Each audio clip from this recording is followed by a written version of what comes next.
Welcome to Care Flight Field, home of the Springboro Panthers for tonight's MVCC Game of the Week. I'm Andy Horton, along with my partner Jeff Allen. We will bring you tonight's call. Tonight's Week 4 matchup between the Centerville Elks and the Springboro Panthers. Last week, Centerville lost a heartbreaking game, giving up the winning touchdown with 14 seconds left in regulation, and the Panthers recorded a DNP because of COVID-19 concerns. And they're coming off their layoff. They're looking for a big win. The temperature is dropping, and all the COVID tests came back negative this week, so we're all systems go, Jeff, as the season is starting to heat up. So, Jeff, how about you go ahead and get us started off by telling us about the Elks? Well, Andy, the Elks are coming off two absolute back-to-back heartbreakers at their home, the Black Hole in Centerville. First, Springfield overcame 6 turnovers to win an OT, and then last week Wayne launched a controversial Hail Mary that won the game with 14 seconds left, as you said. Chase Harrison, the quarterback, finally came alive in last week's game, propelling his performance back to the elite level for the first time this year. Centerville's trying to stay away from another close game, Andy, and the key will be executing open opportunities, as they've been a successful possession away twice in a row, as they force a lot of turnovers, but it'll be a tall task against the number one offense in all of GWalk. Andy, tell us about the Springboro Panthers. Well, Jeff, last game, the Panthers absolutely devoured the Beavers, 77-16, in a game where their offense only ran 3 plays in the whole first quarter, but they were up 21-0 entering the second period. The Panthers controlled the game from the opening kickoff, and they never looked back. Running back Moise Armstead had 5 carries for 112 yards and 4 touchdowns, and Titan Case compiled over 130 yards and added 2 touchdowns of his own, putting on an absolute show. The defense was also very impressive, with Nathan Coyle, Nathan Flynn, and Michael Etheridge also, all 3 each recording a pick. If they can turn in another performance like this, it's going to be a rough night for the Elks. Jeff, who's on the sideline for the Elks tonight? Well, Andy, for the Centerville Elks, their head coach will be Brent Ulrey, and he is entering his 4th season in the 2020 year. Former Ohio State receiver, was a big part of the late 90s Centerville offense. Also a coach there as an assistant and at Dublin Jerome. So far he has a 17-18 record, a very up and down experience for Ulrey, but we'll see how he fares this week against the Springboro Panthers. And tell us about who's on the other sideline, Andy. Well, Jeff, for Springboro, the head coach is Ryan Wilhite. We know a lot about this guy, all right, because he's been here for a long time, about 14 seasons. He started off his coaching career as a grad transfer at Wittenberg, as a graduate assistant at Wittenberg, and then after that he was a offensive coordinator for Wayne for 6 whole seasons. So, you know, this guy he knows how to put points up on the board. His overall record is 98-50 here at Springboro. Jeff, what are the keys for Centerville in order to get a victory here tonight? Well, the X factors that make this game, Andy, for the Elks on the offensive side of the ball, they have to run the short routes early. They have to get their passing rhythm going. Chase Harrison hitting those little slants and drag routes. Also, time of possession. You see at the end of their game, their defense has a lot of trouble with holding that lead. I feel like they're really tired. Maybe they need to run the clock a little bit, take some notes from Dave Miller. And on the defensive side of the ball, they have to have a physical front 7. Moise Armbruster leads the top rushing offense and top offense of all of GWalk offensively. So they're definitely going to have to make a strong effort to stop that. And also, they need to play man-to-man coverage really well. That's going to be the X factor in this entire game, I feel like, is how well they stop Mikey Apple from completing those passes. And Andy, what about you? What are the keys to the game for the Wildcats? Well, for the Panthers, excuse me. Well, Jeff, for the Panthers, in order for them to be successful on offense tonight, they're going to need to get the ball to those playmakers that I mentioned earlier, and Moise Armbruster and Titan Case. Those guys are just absolute lightning in a bottle. That's the definition of lightning in a bottle. These guys are insane playmakers. Anytime they touch the ball, they're a threat to score. Proof to that is, the fact that Titan Case has touched the ball 12 times this year, and he has 5 touchdowns. That's just absurd. The guy is just magic. And so on the defensive end, the Panthers, they're gonna need to keep Chase Harrison in check. You talked about how he's a stud. He's highly recruited. He's a highly recruited prospect. And if they're going to be successful, their defense is going to have to slow him down, keep him in check tonight. Jeff, who are your players to watch? Well, for Centerville, Andy, I'm going to go with Cam Smith. We've talked about how electric this kid is. He showed us 3 different times this season how dangerous he can be kick returning, as a receiver, and as a punter. That really goes untold. On the Springboro side of the ball, Andy, I'm going to go defensively. I'm going to go Michael Etheridge. This guy's making a difference out there. Made a lot of 12 tackles in his 2 games. Had 2 picks and a lot of pick yardage, honestly. And a kick return touchdown you just talked about. So this kid can really make stuff happen out there. He's just a true playmaker. What about you? Well, Jeff, my player to watch for Centerville, it's Chase Harrison, that quarterback, the guy who finally got back to his game for the first time this season in week 3, really started to look himself. I think that he's going to have a big game tonight, especially if the Elks think that they're going to have a chance to win this one. And on the other side, I'm going with Titan Case. The guy, he's just absolute magic. He's an absurd playmaker, so got to go with him. He's going to be a tough guy to stop tonight. Jeff, what's your prediction about tonight's game? Well, my prediction goes off the fact, Andy, that this is the #1 overall rushing offense versus the last rushing defense in Centerville. I think Springboro is going to pull this one out. I think Centerville is a really good team, and they're going to put up a fight. But overall, the Panthers just have a lot of firepower. I don't think a lot of the teams in GWalk, other than your Springfield and Wayne, can really keep up with Springboro. So, and Centerville just got beat by those 2 teams. So I definitely think Springboro is going to pull this one out, 35-24. What about you, Andy? You know, Jeff, I'm going to have to take Springboro as well. I really want to pick the Elks. I like their system. I like the players they have a lot. This is a really nice program and everything that they have right now. You know, it looks good. They've just struggled to close out games here in the early going. So I'm going to have to go with Springboro. I'm going to say it's going to be 38-28, but I just don't think that Centerville is going to be enough to stay in this game. So that is going to do it for our pregame warm-up, Jeff, and we will be back after the kickoff. We'll throw down to the band. Honor America, all those who have given their lives defending those freedoms. Please stand and remove your headgear and sing along as the Springboro High School Marching Band plays our national anthem.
Ladies and gentlemen, boys and girls, we are back for kickoff here in MVCC Game of the Week, Week 4. Tonight we have the Centerville Elks and the Springboro Panthers. As the Panthers are kicking off, they're in the all blue and white, and the Elks are in the white and black. So Jeff, what are you really expecting out of this first drive from Centerville? Well, I'm expecting a lot of quick outs, Andy. A lot of drag plays, some slants. Get Harrison's arm going with some quick passes. You know, that's really what we expected to see all season long. We've covered a lot of Centerville games here already, and that's not what we saw in the first couple weeks of the season. It really surprised us. But last week, he came out and he threw the ball 40 times, and that is what we expected to see out of this offense. Definitely needs to put some more emphasis on his arm, make the defense respect him a little bit so he can get Callahan going on those 8-yard runs.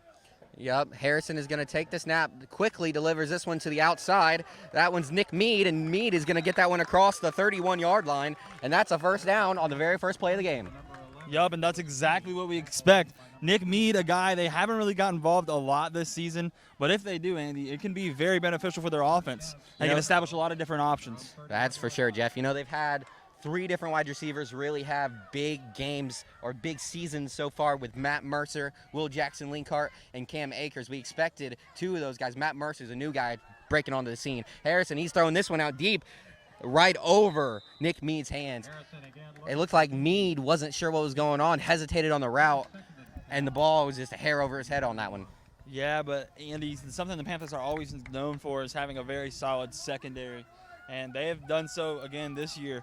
Haven't seen them a lot. Remember, they got canceled last week, so they're missing a game at 1-on-1, but the games we did see are very impressive. Yeah, and I can tell you, these Panthers, they were anxious. They really wanted to play last week, and they're upset they didn't get the shot. Now Harrison, he's going to drop back and roll out after looking for a second, not finding anything. He's going to get across to the 37-yard line. Yeah, and that makes that 4th down very manageable. 3rd down, excuse me. This is very important. This is where we've seen the momentum of the game shift the past 2 weeks for the Elks. Yeah. 3rd down offensive plays. They've really struggled in their early going. Last week, they were much better. They were 6 of 14. But in the first 2 weeks of the season, they really struggled on 3rd down, Jeff. They got Callahan back in there. And I'm also kind of expecting a big game from him tonight as they're going to fake the handoff inside to Linkhart now. And that's an incompletion. It was a nice throw on the slant, but it was good coverage, like you said, from this pesky secondary. Yeah, all levels. They have quick guys. They can guard almost anybody. And they got 3 different defensive backs that had big games in their Week 2 matchup. As we previously stated, each of them had a pick in that game. You'd expect another big game from these guys tonight if they're going to come out of this game with a win. Cam Akers back for Cam Smith back for the kick, and that's a nice punt. The multifaceted player on that play. And so the punt is going to go down to about the 34-yard line as the Panthers are going to get their first possession of the night. That was very close, Andy. There's a lot of bodies in there. And out brings the hair to Landon Palmer. Mikey Apple played a lot last year. Springboro overwhelmed opponents at times and was able to get him some experience. So far has been pretty efficient through 2 games as a starter, though, Andy. Apple's been pretty good. He's taken more of a Alex Smith type role, just managing the game, but he's been good at doing just that. Yeah, well, they have a lot of weapons to harness, Andy. And the snap was not handled properly. That's going to be a big loss on the play. And right off the bat for the Panthers. It goes right over Apple's head, and they weren't ready. Him and Armbruster were still moving around in the backfield trying to figure out what they were doing. Honestly, if I'm the offense, I'm really just thankful that I got the ball back, Andy. There's a lot of chaos on that play, and anytime you have a missed-time snap, it's always very chaotic. So far, Apple moderately efficient with 53% this year, 285 with 2 touchdowns. Been very good with the ball, not turning it over. That's a throw over the middle, and the wide receiver is going to knock the helmet of the defender right off his head. Wow, that's big number 88, Luke Zeer. He's been coming up for a while. We saw him play a lot of basketball, but he's a big boy. He's all grown up now. Yeah, he showed his size and his presence on that play as he just ran the defender over. Now here on 3rd and about 6 or 7. He's going to take the snap, and there is a flag before the play, and they're going to call a false start. That is not how Springboro wanted their first 3rd down of the game to go. A lot of mistakes so far, Andy. And we really, it's a lot different than what you're used to seeing, Jeff. We saw our first couple weeks of the season, we didn't see very many penalties, but here in the last week or so, there's been a lot of penalties. Centerville had 10 penalties last Apple week. escaping, surging through the pylon. Oh my goodness! He's up across the 50. He's going to be run Pass the ball, out. excuse me. Apple gets a huge run right there. Across the 50 out to the 48. It's a big run by Apple, and we haven't seen him do that much this year, but he's very effective on that play. And there we go, the front seven. The linebackers drop back into coverage. Oh my goodness, that was a flag. It looks as though it was a hold, and that is a crushing penalty. Wow, we talk about this all the time, Andy. Holds are just results in wanting to protect your guy. But unfortunately, it is part of the rules. Sometimes it's almost better to let them take the hit. Sometimes you get bit just trying to save your guy. After a huge play given up by the Centerville linebacking corps, they get saved by the holding call. And I don't know, that might not have been a holding. That looks like more than 10 yards that they marked off. Huge call for the Elks. Getting fortunate on another first drive again. Seems like they get a lot of early turnovers and early mistakes from the other team. The ball on the 14-yard line. Apple is going to drop back. Now he's going to try and scramble, and he is swallowed up. Chris Artis in on the play, along with number 8. That one is Joseph Gene Lewis with a big stop. And he's always had a lot of athleticism and burst off of the line, Andy. Finally converting some of his potential late in the season. We've seen him put pressure on the quarterback all year. Yeah. Finally getting a sack. And Centerville, they've had trouble, getting to the quarterback this season, not on that play. They got to him very quickly. He had about a second and a half to make his read, and then he had to go. So huge first defensive possession for the Centerville Elks. A lot of momentum established here on this drive. Very good work by the Matthew defense. DePore. If there's any better punter in GWalk than Cam Smith, it is that kid right there. But that was not the best punt for his team. He's going to get it out to around the 47-yard line. As it had an Elk bounce on the play. Yeah, very uncharacteristic of that guy. He's averaging 44 yards a punt this year, which is leading the whole conference. A long of 67, Andy. So that kid has a leg on him. Just absurd. Springboro has that reputation of establishing kickers, so.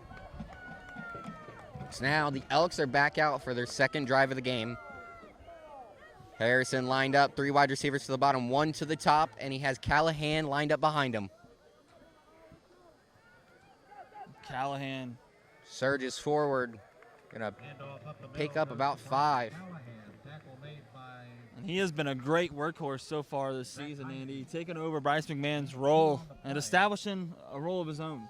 Not really skipping a beat, he doesn't get nearly as many touches as McMahon did last season and throughout his career. But he's been a very effective runner this year, averaging up over 4.5 yards a carry. Now Harrison, 2 wide receivers to the bottom, 1 to the top. He's going to take the snap. He's looking. He's going to scramble out.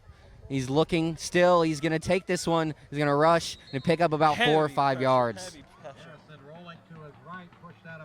And that was a good job by Harrison. The whole play, he never took his eyes from downfield, and that's something that is very important from young quarterbacks, being able to, move away from the from the pressure without, taking your eyes away from your receivers. For sure, Andy. Great job by Harrison on that play, though. Showing a lot of intensity this season. Now back in the gun where they spend a majority of their time on offense. Smith and Linkhart side by side on 3rd down. We've got to watch that. 2 to the right, 2 to the left. He's dropping back. He finds Linkhart, and that one's just too high, sailed out of bounds. And Harrison misses another throw on this cold, windy day, and you got to pose the question, Andy, how much is this weather, this shift of seasons affecting him? I was just about to mention that, Jeff. I was thinking it's a little windy out here, and it might take a minute for these quarterbacks to adjust. Yeah, just a little windier, just a little colder. Cam Smith did that one again, doubling as his punter self, kicks that one away, and that was one of his worst punts of the season. For sure, and here we go. The wind already affecting these people early. Almost all the players. Mine's on fantasy. That punt was only about 20 yards. And speaking of fantasy, wouldn't you just want to have a couple of these players in your fantasy team? Some of these guys in this game have just had outstanding seasons so far. Yeah, Moise Armbruster being one of them. Guy has been sensational out of the backfield and had a lot of that in his first 2 seasons. But so far this year, on an average standpoint, how much he's getting the ball, just ridiculous. 28 carries, 292 yards and 6 touchdowns through 2 games. And you know, And Jeff, another fumbled snap from Springboro. you cannot have these mistakes. They are getting lucky that they are not getting bitten very bad by them right now.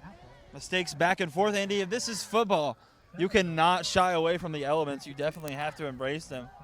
Something I think both teams are having trouble with so far this game. Yeah, Springboro, they need to settle down right now because they are clearly not in their element. Each team have had 2 possessions full of mistakes. They're only halfway through the first quarter. The snap, Apple gets this one to the outside. That one's caught.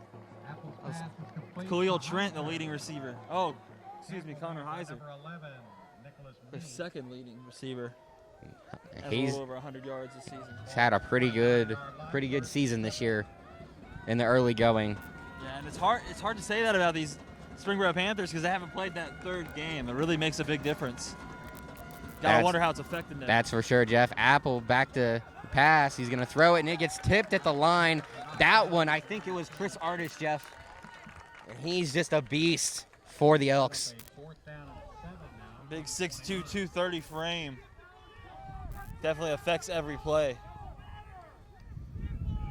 There's a flag on the field, so we're waiting to see what the call is.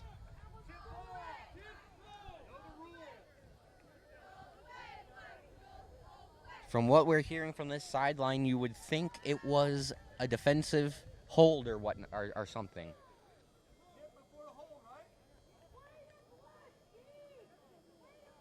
So we're going to see, I think, Centerville's defense is backing up. So it appears as if they know something, and they do. Defense, number 5.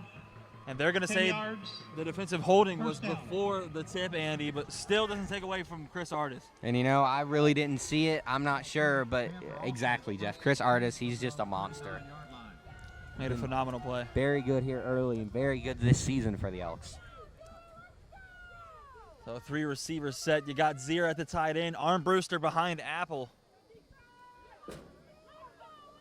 Case, Heiser, and Trent, the receivers. Apple's going to take the snap. He pitches it to the bottom of your screen, and this one is Armbruster. He's going to break a tackle and get out across the 50, almost to the 46. And they're going to call him out right at the 50. So that's a first down there for Armbruster. Those are the plays they're going to have to look out for. Bruder, Martin, and company in that middle of that defense are going to have to react very quickly. Number 8 is no joke. He's a little guy, but his center of gravity, he just bolts around like some laser beam on the wall. It's insane, Jeff. I looked at his size. He is 6'5", 173 pounds, but he is so explosive. That one is Titan Case on the play, and he's going to lose about 4 yards as the Elks blew that one up in the backfield, saw it coming the whole way. First touch of the season that doesn't go 20 yards at least, huh? That's for sure, as he's averaging 24.8 yards a rush. Electric. Yeah, I think he meant 5'6". Moise Armbruster's 5'6". Did I say 6'5"? Yeah, it's 5'6". I just wanted to clear the confusion. He is not 6'5". Yeah, it's quite the opposite. He's a small guy, but man, he's full of power. So something that allows a lot of versatility for Springboro is they always keep that tight end tucked. Whether he's in the slot, he's on the edge. It gives you another blocker on the offensive line, and that play goes nowhere. Armbruster unable to find room on that carry. Great job by the front 7 of Centerville. And I talked about before the game how they're going to have to be very physical, Andy. And they're doing so tonight so far. Really causing problems for the Panthers. Yeah, here in the early going, Bruder and company have done a good job slowing down this defense, slowing down this offense, filling the rush lanes. Apple is going to deliver this one down the sideline. This one, believe that one was Case. And that's a first down. What a wonderful throw by Mikey Apple. You know, he looks so poised in the pocket on that play. Just 1, 2, 3 step back, throw quickly. That was the first flawless throw we've seen all night. It's now the Panthers are inside the 40 of the Elks. They're going to slide Zeer out in the slot now. Go with Case back there in Armbruster. Armbruster's going to take the carry up the right side, and they're going to do another pretty good job of stopping him.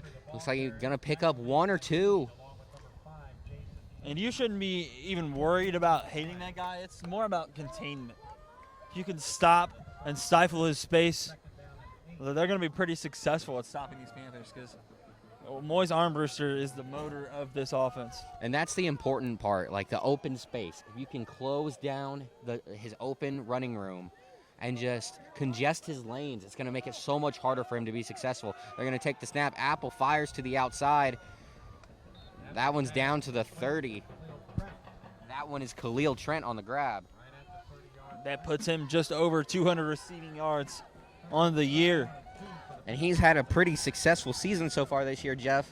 Coming into this game, had 8 catches, 138 yards, and 2 touchdowns.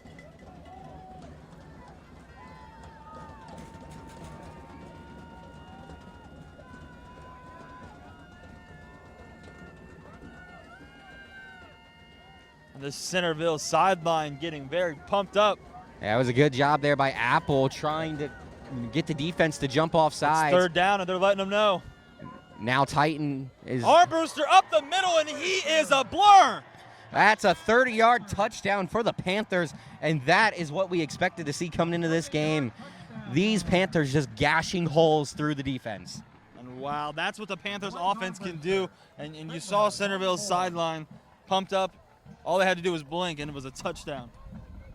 So 6-0 right here early for Springboro. Now, that was a really nice play design by Will Height. You know, he had a lot of motion going on the play. You had Titan Case, sprinting across the formation right before the snap, really causes some confusion, and then you just send your speedster right up the middle. Very excellent. They even had the guard pulling to the left, Andy. There was a lot going on. The defense could not react to it quick enough. Yeah, and that was just an excellent drive there by Burrow. And that's going to give them a 7-point lead with 2:56 left in the first quarter. There's where that comes into play, Andy, where the number 1 rushing offense versus the number 8 rushing defense really comes into play here. And, number 8 might not sound so bad until you realize that there's only 8 teams in the conference now. Really downsized after last couple seasons. Centerville definitely going to have to plug up some holes after that drive. And you see they go straight to the monitor on the sideline. Yeah, that's one of the really cool things that they've brought into high school over the last 4 or 5 years. Having the monitor on the sideline where it's just like a college or a pro game where we make a mistake, we're going straight to film. Yeah, it allows a lot of room for quick reaction to what the other team is doing. In-game adjustments, in-game improvement. Instead of halftime. So here we go. Brings out Matthew DePore back to kick it off for the Panthers. For his second kick of the game, and we have the ball falling off the tee because, well, it's windy out. The elements add more events to the game. Cam Smith will be back to return with senior captain Jonathan Bruder.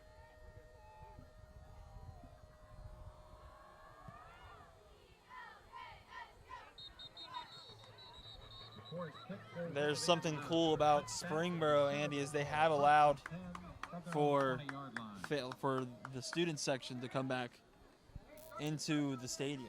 So I like that they're being progressive. They're very scattered, but it's always nice to see a student section. Always cool to see what the theme of this week's game is. Yeah. Tonight we're elk hunting. The game is just weird without the fans, especially in high school, Andy.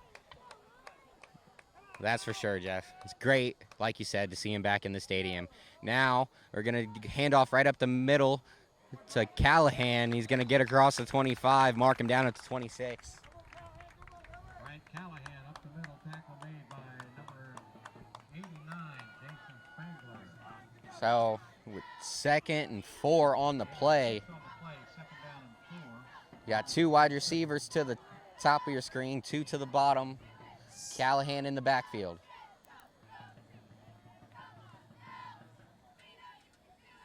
Harris sending 5. takes the snap and he delivers that one out quickly. It looks like that one's Matt Mercer, his first action of the game. It was a very intense blitz there. They came with everybody up on the line of scrimmage. Let Harrison know they were sending everybody too. So Yeah, and he read that one very well, read the defense, saw what they were throwing at him, and got the ball out very quickly. great job getting that ball out rapidly. Now Linkhart's by himself up top. Mercer at the tight end.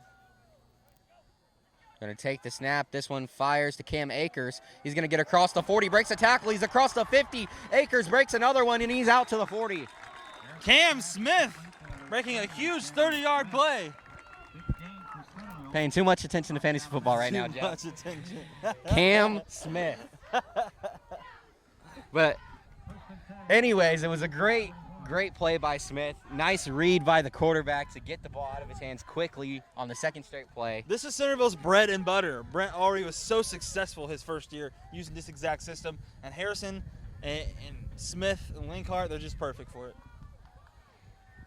Mead in motion. He's going out to the slot. Harrison back to pass. He delivers that one over the middle. Looks like that one is Smith again. Looking for number 18. Make that Mercer. Now Matt Mercer in the middle of 3 linebackers. Still hauled it in. Oh, actually, it was an incomplete pass. Looked like he hauled it in at first. That was a tough one there for Mercer. Yeah, in the middle of a lot of defenders. Harrison just trying to get some yards out of that one. Got to admire the throw. Harrison now back ready for the snap again. You got Nick Mead going back in motion. Harris back to throw. He sees that one. He throws it. That one was to Mead, and the defender was all over him the entire play. It was a nice throw, and Mead had the defender beat. It was just a little out of reach. Once again, probably the wind playing a factor.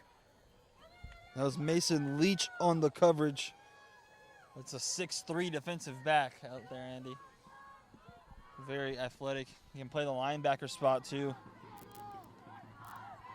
Springboro has a lot of versatility on this defense. Even some of their defensive linemen could cover. They always have a lot of success bringing wrestlers and other athletes into their football program. Harrison back to throw. He's going to take off, and that's a nice pitch up the middle to Mercer. He finds a lane. He cuts to the outside. He's across the 10, and he's going, dives for the end zone. He's going to be stopped at the 1, Andy. But how about Matt Mercer, the mobility for a tight end? And what a play on that play by Harrison. He draws the entire defense in when he fakes the run, and then the little shovel pass 10 yards forward to find Mercer. Joe Burrow needs to take some notes. That's for sure. Harrison making plays like we're accustomed to seeing. 3 receivers out to his right. A lot of options here for the Centerville Elks. They're going to take the snap, and Harrison is going to keep it himself and run. That's 2, Andy. We're not really expecting him to run the ball that much this year, Jeff, but when he's doing it, he's effective. We bet his third rushing touchdown on the year, so that's 3. As Chase Harrison. As the Elks pull it to within 1. Really making that drive something. And once again, the Elks are bringing out my favorite formation in football. I have no clue what it's called, but it's something special, Jeff.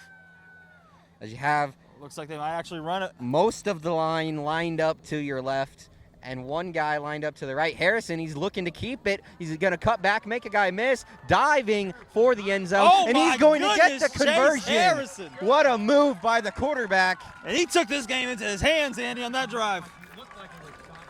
And there's the prodigy that we've known, we were looking for the first 2 weeks. Chase Harrison making a comeback in week 3 and week 4. And he's looked excellent here as the season has started to progress. And I'm sure the colleges are watching. He is only a junior, Andy. Tremendous. Just makes me happy because that means we get to call his games for another year, man. Wonderful player to watch. So with 59 seconds left in the quarter, they only took a minute and 57 seconds for that whole drive. The Elks are going to go and give the ball back to the Panthers with a 1-point lead now. Yeah, and every point matters against these Springboro Panthers. You saw what happened on their last drive. But I like that the Elks scored because that creates a battle now. You're going back and forth. And when the pendulum is swinging both ways, it always makes it for a better game to watch. better game to be a part of from all aspects. Yeah, and we've been a part of some really good games so far this season, Jeff. Every single game coming down to the wire. Truly blessed. I'm just happy to be on the sidelines. That's for sure. Brendan Salo is going to come out and kick it off for the Elks now. We'll have what appears to be Heiser and Armbruster back for the return. And Salo gets That's actually that one. Case. It's Titan Case back there. He'll pick it up at the 2. And Case is going to take off. He's up the sideline, and Case is still running, catches his balance, and now he's pushed Titan out. Case No, is he's surging still to the going. sideline. He's going to be pushed out around the 35. What an explosive play from the most explosive player in all of G-Walk. That defied physics. He literally just refused to be moved. And you know, Jeff, I thought he got pushed out at the 50 after he recaught his balance. That's his excellent running on the play. And body control. How about body control? There's The no- way the ability to just run in a straight line and not be affected by not only the wind but other human beings trying to tackle you. Titan Case is something else. Yeah, one thing's for certain, Jeff. I was not performing that play. Apple's going to hand this one off to Armbruster. He's looking for an edge, and he's going to get met behind the line of scrimmage Nowhere. and driven backwards. There's that physicality that I wanted to see from the Centerville Elks if they wanted this game. That was number 5, Jackson Hayes, on the tackle, and he's been all over the field here in the early going of the season, Jeff. Yeah, long-rangey defender, comes from basketball, knows how to cover ground quickly. Excellent basketball player, and he's an excellent football player as well. Yeah, really covering that ground.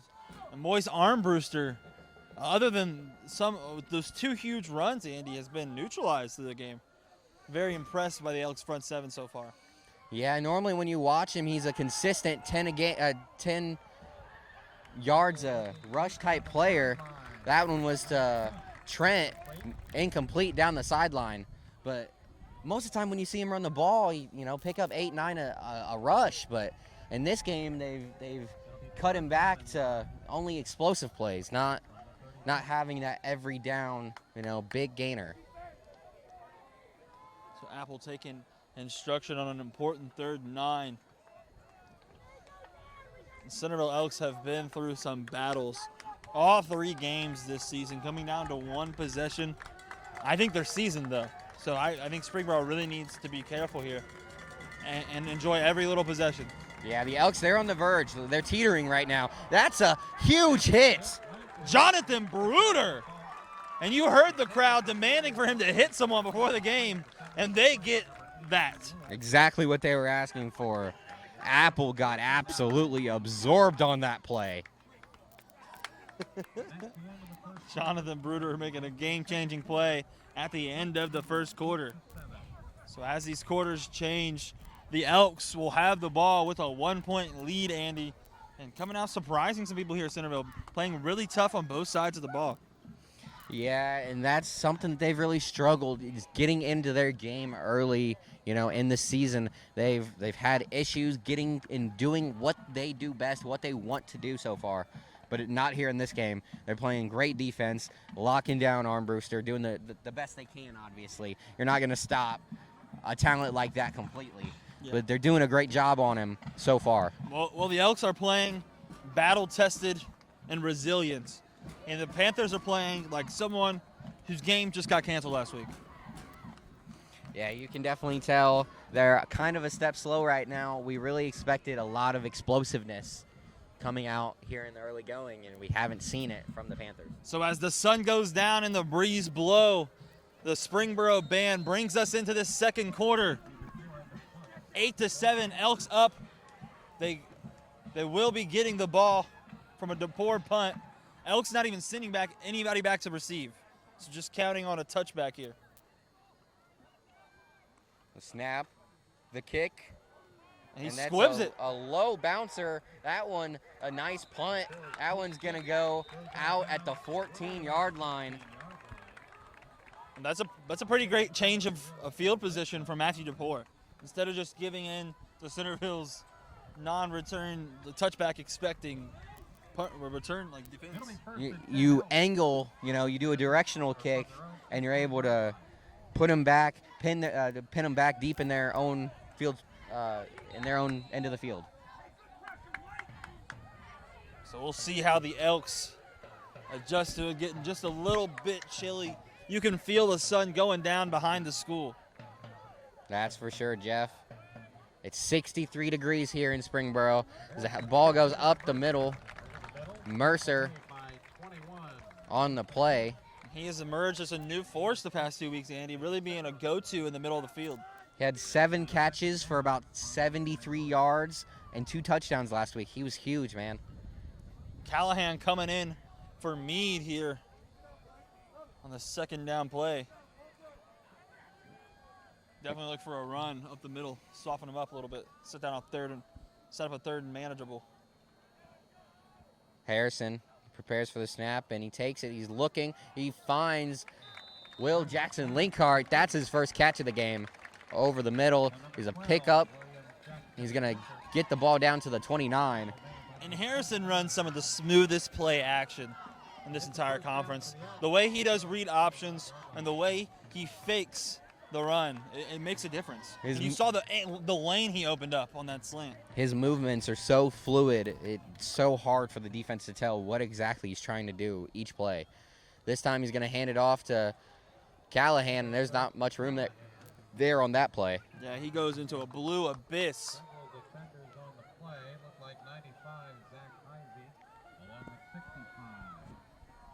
Swallowed up on the play by Logan Manus. Yeah, Callahan has not had his typical game so far here early. He's being, neutralized by the Panthers here early. Harrison's going to come back to the line of scrimmage. You're going to see Linkhart and Smith line up next to each other once again. Ryan Kiefer comes in at wide receiver. He's at the top of your screen. Meade goes in motion. He's going to take the snap. And throws that one, hits Kiefer on the numbers, and that's going to get him over to the 40-yard line. Comes in and makes a play. Early play. That's another one of those guys who's a basketball player, first, but he can also come in, make plays on the football field. He's a big guy, Jeff. Yeah, that's the first time we've seen him this season. Comes in, makes an immediate impact. 6'4", 180, has a nice big frame. It's a common theme of these Centerville receivers. They got some big boys out there to catch the ball for him. Now you got 2 on the bottom, 2 on the top. Harrison takes a snap. He's looking, fires, completed, and the ball is fumbled. And now there's a scramble for the fumble. Springboro looks pretty sure of it. And it looks like sure they got the ball. Looks like the Panthers are going to get the ball. And it's Panthers ball. Wow. As you can hear the Panther crowd absolutely explode over on that sideline. Matt Mercer coughs it up. That's the first mistake we've seen out of him this season. Yeah, Centerville hasn't really made a lot of mistakes this year. They've just refused to capitalize on others' mistakes. So very surprising here. Yeah, through the first 3 weeks of the season, they had over 10 forced turnovers on the defensive end. They just haven't been able to convert those mistakes.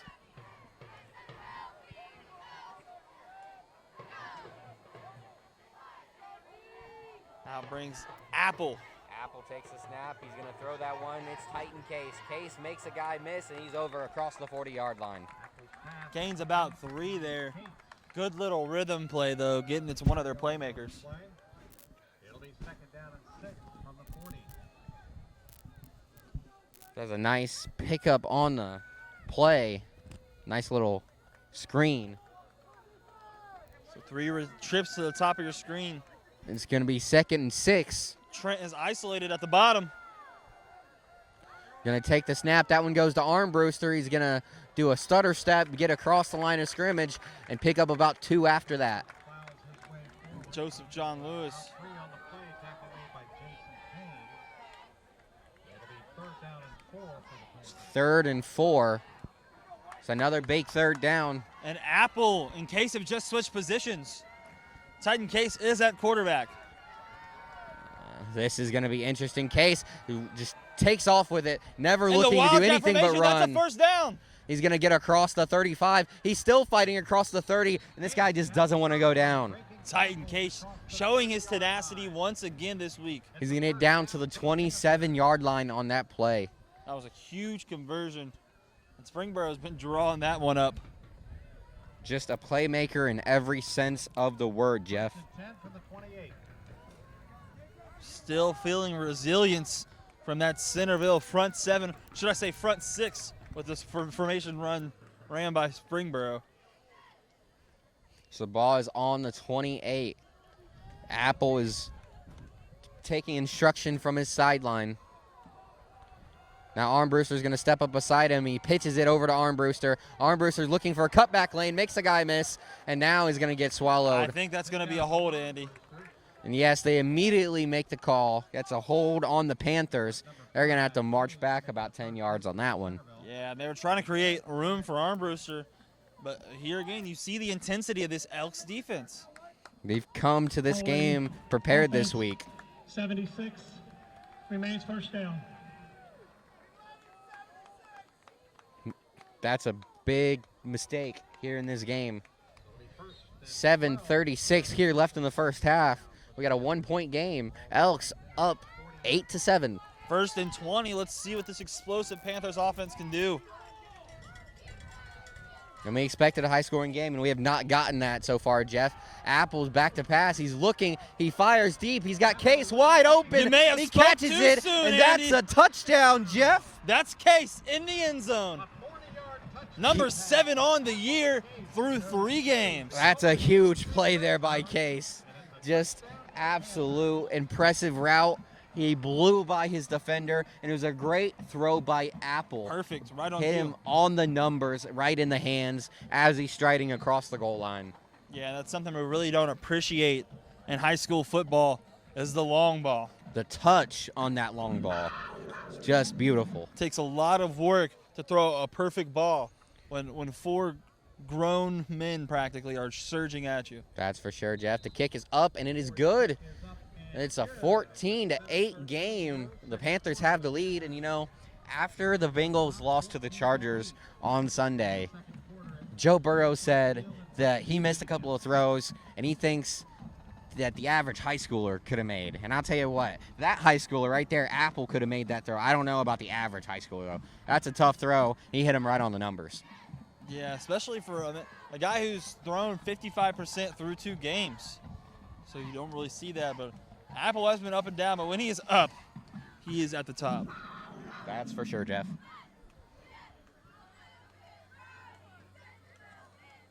So it's a 6-point game. 7:13 left in the first half. The pour back to kickoff. Smith and Bruder back once again for the return. And you can really feel the wind kick in as the lights come on here at Careflight Field. It is a chilly night. The temperature just keeps dropping on us. Starting to really become a cold one. Yep. Fall's knocking on the door. But that means it's football season, Jeff. We have the kickoff from Salo. Looks like that one probably going to go into the end zone, and it does. Kick goes into the end zone for a touchback.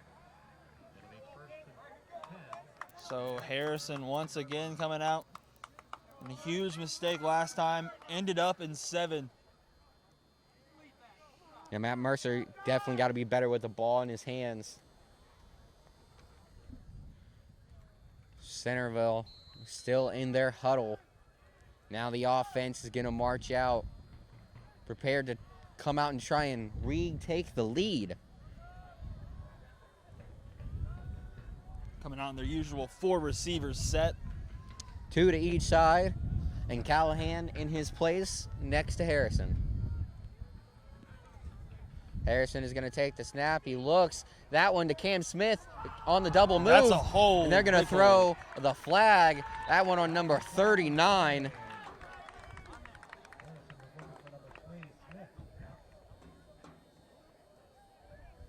It's Alex Brown on the play. And, you know, when you look at it from the Panthers, you kind of got to say that's a good play on Alex Brown. If he doesn't make the hold, that's probably a touchdown for Smith. 39, 15 yards, first down. The composure of Harrison to stay in the pocket while getting absolutely obliterated back there. He's got great poise for such a young player. Like I said, Jeff, that was a really nice route there by Smith. The double move, freed himself, and Brown had to hold. Nick Bruder on at receiver now, throwing in some new guys into the mix. Harrison's going to take the snap, hit Linkar in the hands. It was a step behind him. Still should have caught that one.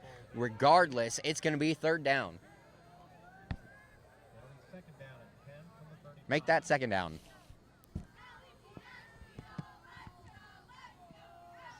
So Harrison taking direction now. I'm going to be curious to see how much running is going to be in this game. Already looks like he's going to take the field spacing route. They definitely have not thrown the ball or run the ball too many times in this game. They're going to fake the handoff. Now he's going to deliver it over the middle. That one's going to be caught by Mercer. Nick Mercer scooping that one up off the ground. That's actually Nick Bruder. Excuse me, Nick Bruder. Wow. Scooping that one up off the turf. And that's one of the new guys that just threw into the mix, making these plays, Andy. You mentioned Springboro's, their versatility earlier. And, well, the Elks, they got their own versatility. They got a bunch of guys on their end that can make plays too. Showing that early. Big 3rd down. No Callahan in the backfield. Meade goes in motion. Harrison takes a snap. He's looking, fires. That one is to Bruder Bruder again. On the 2nd straight play. That one he didn't have to scoop up off the turf. That was another nice catch. Fantastic. And they have 5 guys running routes there. They had Meade in the halfback position, which they've been doing that a lot this week, bringing Meade back there and motioning him at the last second really throws the defense off. And at least one guy has to be out there. So sometimes you don't know who that guy is, or vice versa. It really changes the game plan when you add in the extra motion before the play. Makes it a lot harder for a defense to be able to cover. There you go. See Meade. Do it again. Harris back to throw. He gets hit on the play, and that one's just over Mercer's head. Yeah, Andy, he didn't get just hit. He got obliterated. The number 5, Lane Howard. Crushing Harrison. The fact that he just stood back up like nothing happened speaks to this kid's toughness. And, Springboro, they've done a very good job so far at getting pressure on Harrison, but they haven't been able to force him to make a mistake yet. Yeah, he's going to feel that one tomorrow. He's definitely going to be sore when he wakes up in the morning. Goldberg speared. 2nd and 10, Smith in motion. Takes the snap, hands it off to Callahan. He's going to get it across the 50, out to the 47, call it the 46. And there's those tough runs that really add another element to the Centerville offense. Once you get Callahan going with those 5 to 8 yard runs, Andy, it really opens up the rest of your offense. Yeah, because if you had to account for Callahan, it's just, like you said, it adds an extra dimension and just makes it so much harder to stop. So another big 3rd down here for the Elks. Harrison looking to his sideline. Improving on time possession like I talked about earlier.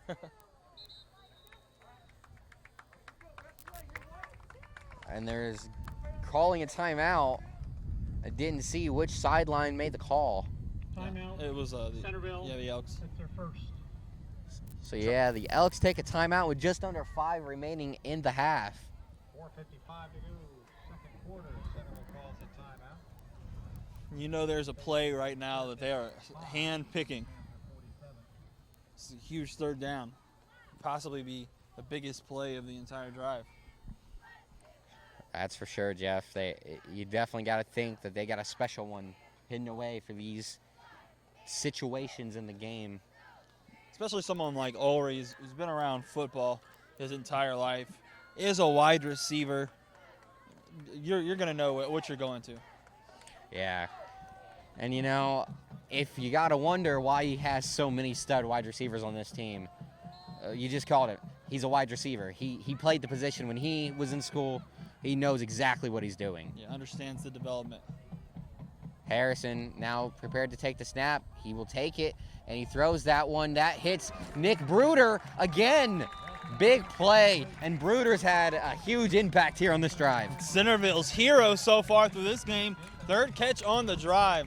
That's going to bring the ball down to the 30. And we've seen him get very vague windows of playing time last week. Got a catch, but that was it. We really didn't see a lot from him. As he comes off the field now, but he has saved this drive single-handedly. 2 different 3rd down conversions. You know, it looks like he's not even going to come off the field. Wow, He's just going to line up at the bottom. Keeping Bruder on. Keeping the hot hand involved. Harrison will line back up here. 2 wide receivers to the top. Bruder to the bottom. Smith goes in motion. They're going to they're going to call a timeout. Timeout Springboro. They saw something that they did not like. Decided to stop it before it got too far.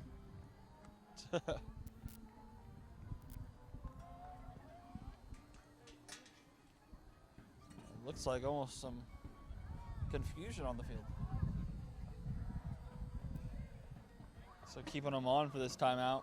I think both teams had an agreement that we're just going to reset. Let's try this again. Now 4:13 left in the 2nd quarter. It's a big drive. 1st and 10, 30 yards to go till a goal.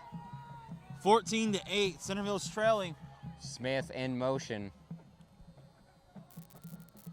Harrison's going to take the snap. He's being rushed. He's going to have to scramble. He's across the 30, out to the 25, stiff arm, and he's going to be pulled down. Right there at the 25. There was some pushing down the field between Cam Smith. And there's a flag thrown in the end zone. Cam Smith and Nathan Coy had some hand battling there. Looking to see what the call is now, as the officials are having a conference.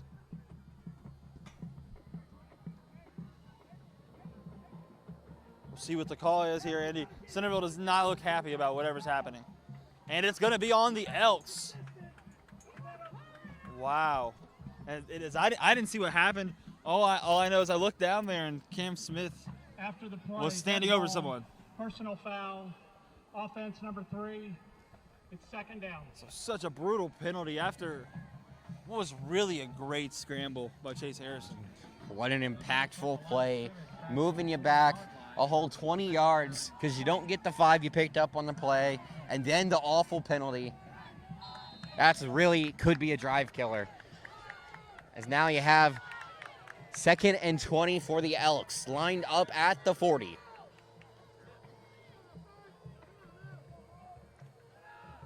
Up the middle, and Callahan's going to take it across the 35. Now they're going to set up a 3rd and 15. Mike Etheridge in on the tackle. And it One, completely changed the complex of the entire drive, Andy. They were surging, had a lot of momentum. definitely changes what you have to try and do. You got to try and pick up double the yards. You're going to see trips on the top of your screen. Mercer at the tight end. Callahan back, probably going to be blocking for Harrison. And Harrison, they he's sent him being out. rushed early. Callahan is going to catch the pass. He's going to get across the 30 up to the 29. As now it's 4th and 9. And they haven't really shown that that's field goal range for Jackson Corville, so And I think they're probably going to stay on there, Andy. I was about to say, Jeff, the offense looks like they're staying. So this is going to be a huge play.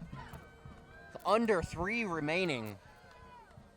Yeah, this could really change the entire game right here. The whole landscape. 4th and 9 for the Centerville Elks.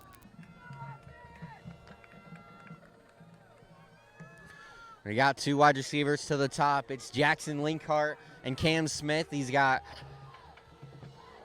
Callahan with him. He's going to throw it across the middle to Smith. Smith out to the 10-yard line, and that is a huge play by the veteran wide receiver. And the combination, the dynamic duo, get it done again. The juniors, Chase Harrison to Cam Smith, That has been an eccentric combo so far this year. Yeah, they've been something to watch. Cam Smith, he's been great all over the field, anywhere you've put him. And you can say the same about Harrison. Huge conversion. 4th and 9. You don't see that gone for many times here in high school football. Nonetheless converted. Harrison takes a snap, hands it to Callahan. He's looking for room, and there's nothing there. He's going to lose 3 or 4 on the play. And Harrison rolled out to the right. It was part of the play, but they were not fooled at all. They're going to give him forward progression, and they're going to say he was dropped at the 13. This now brings a second goal from the 12 now, so definitely a higher degree of difficulty now. You know, but at the same time, it kind of opens up the end zone. You know, if you're trying to throw the ball back there, you got a lot more room now. Be interesting to see what the play call is. And we'll see the same formation here. Harrison prepares for the snap, takes it.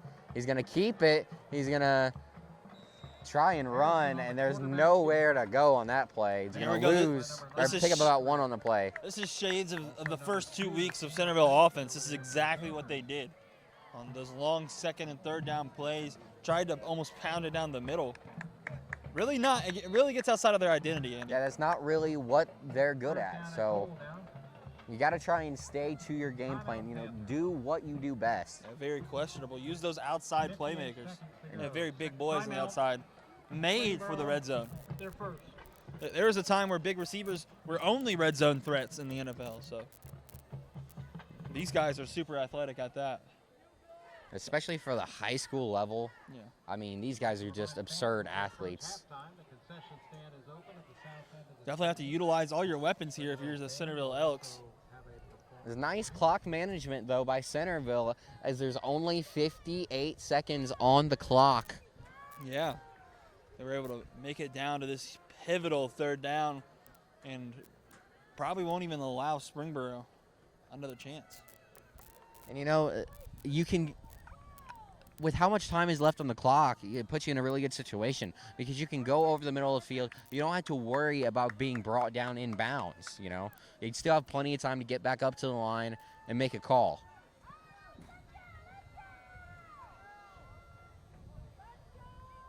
As both teams are coming back out to the field. 3 wide receivers up top. Got Nick Bruder, Cam Smith, And Linkhart is double covered and at the bottom Mercer. of your screen. I wonder who Springboro thinks they're going to. Harris drops back, and that was a bad throw behind the wide receiver. Looks like it got tipped. Yeah, also maybe some miscommunication there. I think Harrison thought he would stay, but nonetheless brings up 4th down. And you're going to see Jackson Corville come into this game. Has hit 1 field goal earlier in the year. But other than that, no success. Mason Leach was in, deflected that ball. Number 21. So now we'll see what Corville's got. He lines up for a 30-yarder. Hold is good. Kick. Oh, off of. And he doinks it off the upright. So that Jackson Corville just captures how this game has gone for Centerville so far tonight. is not getting any of the breaks that they got in the first couple weeks of the season. Yeah, really having to work for everything. Still remaining resilient, though. Centerville definitely not playing bad. Just the wrong things happening at the wrong times. And, you know, they've had a really tough schedule, you know, here in the early portions of the season. Having to go through Fairmont week 1, having Springfield week 2, last week Wayne, now Springboro. They're just not catching any breaks. Yeah, and all those teams just continue to rip through G-Walk and show them how good they are, show them how good their competition was. Yeah, it's definitely not like Centerville's losing to scrubs or anything. Apple back to pass. He delivers that one to the outside. So quick strike to Titan Case. Oh, Luke Zeer, excuse me. Zeer, his second catch of the game. So that will stop the clock as well. So just over 40 seconds. But this is a quick strike offense as we've seen with their 2 touchdowns tonight. Definitely room for a scoring possession. We'll They- see how Centerville reacts. And they've got some explosive playmakers. We've been calling their names all night, so it wouldn't surprise me if they get another one. Apple fires across the middle, and that one is tipped and almost intercepted by Centerville. So close, and you could feel the sideline hold their breath as that ball got tipped Noah up. Holmes in on the play, almost there to steal the ball away. Third down and 5 now from the 25. So 3rd and 5. I would think if you're the Panthers, you at least want to get the clock running right now. You don't want to give the ball back to the Elks with a lot of time left, because 34 seconds, plenty of time to score. Apple takes a snap. He delivers that one to the outside. No good. Wow. Nick Mead in on the play, and they throw a flag. And I think we both know where this is going, but I just don't know if that I was don't pass agree with interference. the call as we see the refs make the motions. That's pass interference on Nick Mead, and I don't agree at all. Yeah, and it's really easy to not agree with that one. Defense, And 11, we've seen them 15 yards. not call a lot heavier contact this season, which it just baffles me how there's no set rules. It just depends on how the referee wants to enforce them. Yeah, and you know what the rule says is you can't get to the receiver before the ball does, and I think he didn't. I think he met the receiver when the ball got there. Intercepted by the Elks. So great Nick jump Mead, ball. after the mistake on 3rd down, is going to get an interception there on 4th down. That's Apple's first of the year. Tried to create a jump ball with Heiser. Had no chance in this win tonight in Springboro. And you could see the wind really stopped the ball. It was traveling through the air, and it just lost all of its momentum. Yeah, at one point it was like jackpot. Just fluttering through the air. But now the Elks are going to have another chance to take the lead. 21 seconds on the clock. Harris back for the pass. He's going to deliver that one to Linkhart, and Linkhart is going to pull that one in at around the 38 and step out of bounds. Call it the 40. So it's crazy, Andy. Is I saw the defender. I hate to call this out. Saw the defender wrap around the receiver of that play. So compared to the last call that was pass interferences. The Zebras have not been the most consistent so far here tonight. 15 seconds left. 2nd down. Trips to the top. Harrison is going to roll out. He's looking. He delivers over the middle. That one's Cam Smith, and it pops up, and he's going to pull it back in. Got lucky he didn't give that one away. So a roller coaster of emotions as a big catch comes out of his hands, back into his hands, and Centerville calls a timeout. 6 seconds left on the clock, so you definitely have time for a Hail Mary. If I'm the Panthers, I'm putting all 11 guys in the end zone. Yeah, there's only one objective of this entire play right here, and that's to not let them score. I had to do my best, Booger from McFarland. So timeout, we'll see both these teams go back to the huddle. Going to be interested to see if Harrison has the arm to put it in the end zone. So they're lined up on the 42-yard line. Yeah. Well, not only put it in the end zone, but give them a good angle, too. You don't want that thing coming down too low Yeah. or too flat. A very tricky play here. You got to remember, if you're on defense, just knock it down. You don't want to try and play tip drill. That's how the offense gets lucky.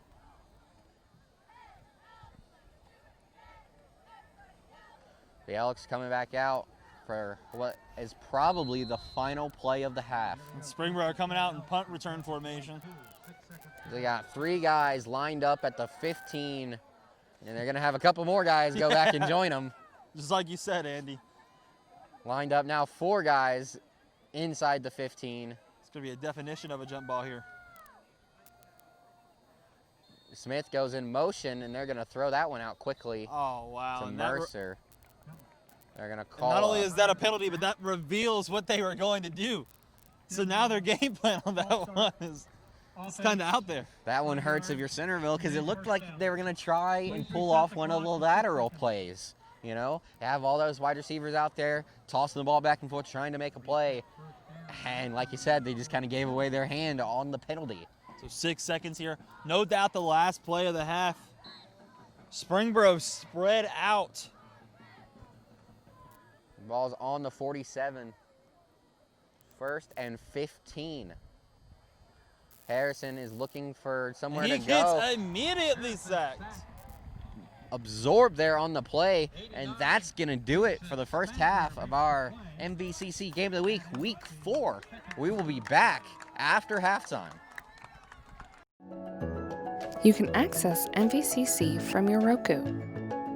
Looking at the home page, select the Add Channels option. This will take you to the Roku channel store where you can find the Search Channel option on the left side of the screen.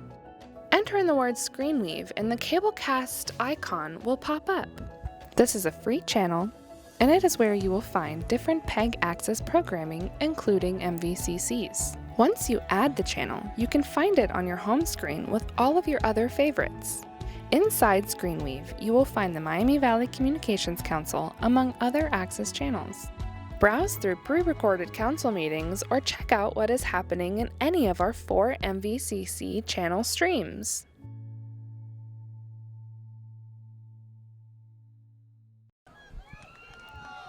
All right, ladies and gentlemen, welcome back to the second half. We're getting ready to start the third quarter of this week's MVCC Game of the Week, Week 4. We're here at Careflight Field, where we have an intriguing matchup between the Springboro Panthers and the Centerville Elks tonight, Jeff. Yeah, and the sun has set behind these Friday night lights here at Careflight Field, Andy. The elements have fully settled in. This is how cold, this is how windy it's going to be for the rest of the night. How will these teams react? Yeah, Jeff, the temperature has dropped all the way down to 61. It is a breezy night with the real feel of 43. So it is a crisp night here in Springboro as we're ready to kick off the second half of this game. The Panthers will get the ball first as they kicked it off to start the game.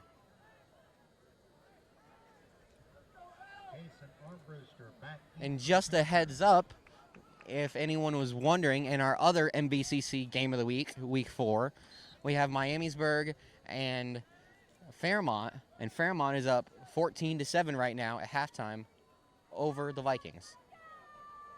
Got ourselves a good game there. The Elks are down 14-8 to start off this second half, Andy. So big adjustments expected from Centerville. The kick is off. It bounces at about the 22, and now it's fielded by Titan Case, and he's going to go backwards on the play, losing about 5 after the pickup.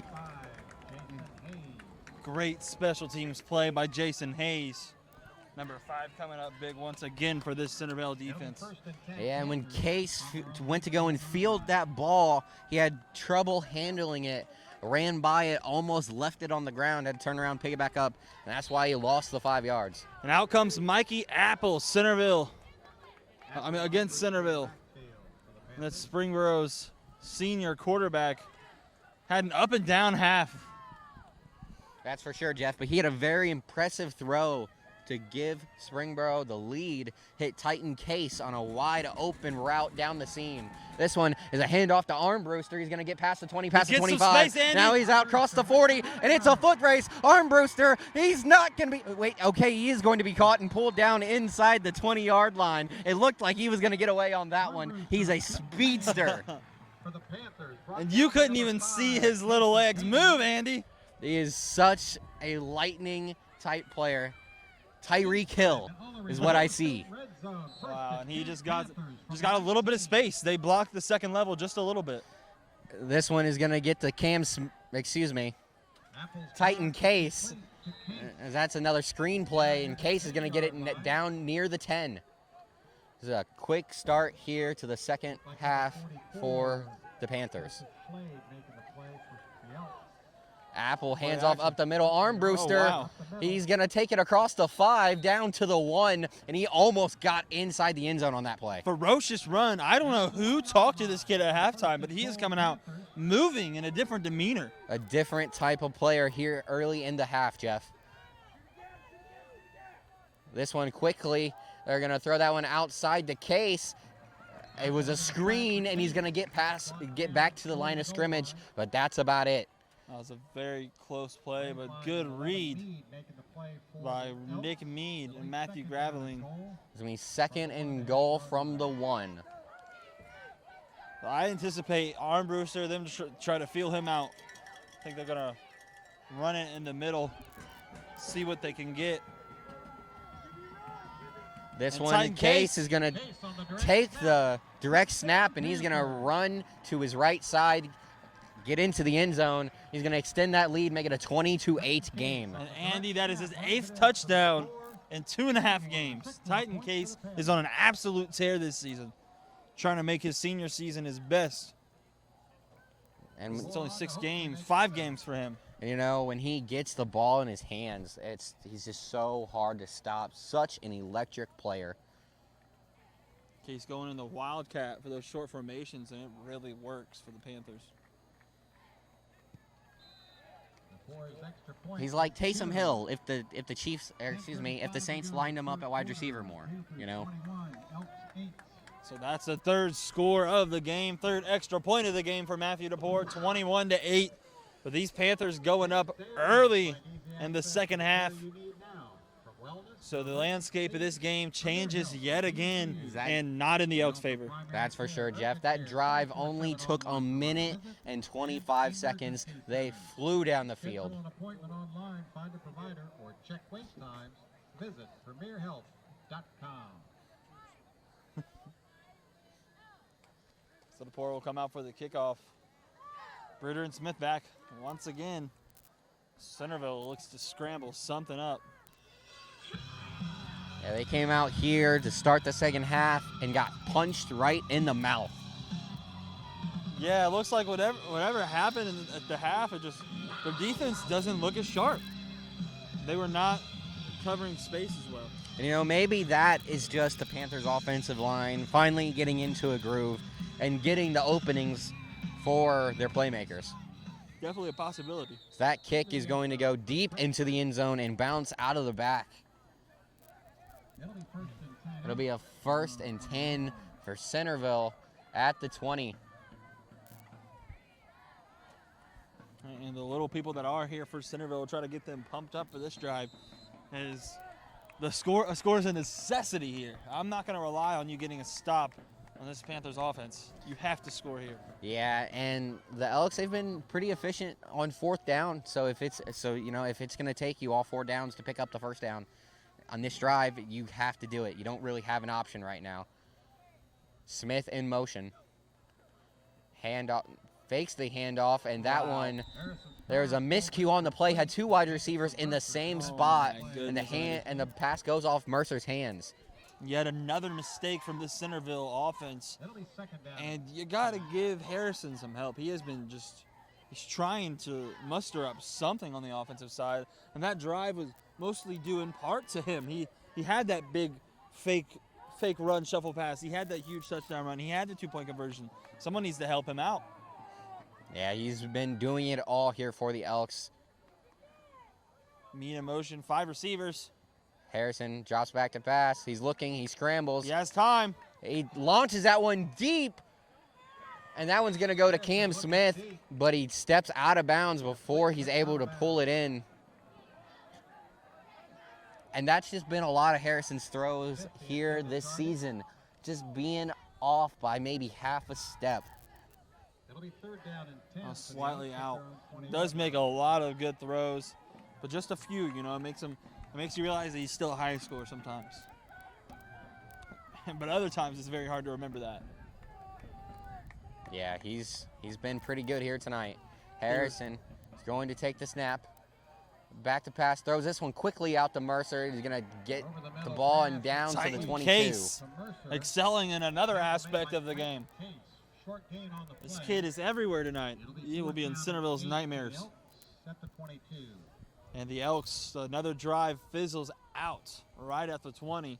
So giving up some pretty good field position to an explosive team. Heiser and Case back to Not looking good for Centerville here to start off the second half. That's for sure, Jeff. And then, you know, Cam Smith, he's great at a lot of things. Punting is one of those things, and they're going to need one of those great punts. And it looks like it was maybe tipped, but he's still going to get a nice bounce. It's going to bounce all the way down to the Cam Smith's 28. punt. How about that? And that one first hit the ground around the 50 and then rolled another 20 yards Changing field position.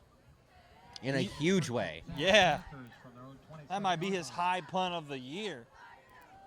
He came into this game averaging 37 yards a punt, second only to Poor in the conference. So he's definitely making a difference with his leg. And he upped his punting average on that play.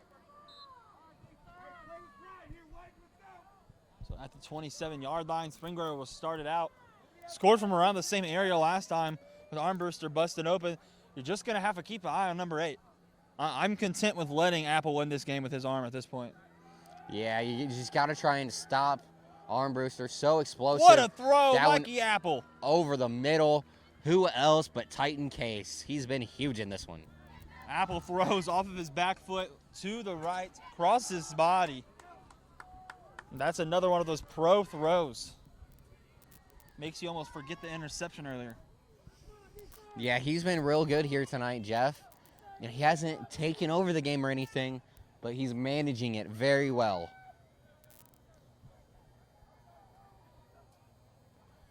This time to Armbruster. He's going to cut, and he's going to get it across the 40, pulled down at the 44. And even on little plays like that, Andy, you can feel his explosiveness. You can see the way he moves. It almost threatens you for the next play. One cut through the line. Nice pickup. He's just so explosive, hard to slow down. 4 receivers out now. They'll just push Zeer out to the slot like they've done so often tonight. 2 to the top, 2 to the bottom. Apple takes a snap. He delivers. He's Oh to the my outside. goodness! And he's wide open. He's going to go all the way to the end zone and They run just- through the back of the end zone. They gave it away. The cornerback was out there. Mikey Apple got him with the quarterback, the fake quarterback draw. And the speed of Connor Heiser. is just too much on the play. And you look at that play, the cornerback just stopped dead in his tracks, Andy. Stopped dead. I think he thought Apple was doing a quick strike, and Apple did a little a shuffle motion that really just threw off the entire secondary. Great play design by Springboro, but still got to have more awareness in that secondary. And for the second straight week, the Panthers are putting on an offensive show and busting out of the second half. It is a 28-8 game. And Andy, this has been a demoralizing 10 minutes for the Centerville Elks. Yeah, as only 3.5 minutes have ticked off the clock. This could be a rough second half. Connor Heiser catching the 56-yard touchdown pass. Connor Heiser was coming into the game with 8 catches and 114 yards. Give him 50 more on that play. It's the first touchdown of the year, too. Congratulations to that young man making a big play.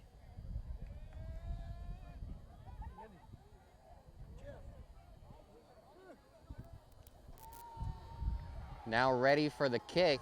Salo is back again. The pour on this one.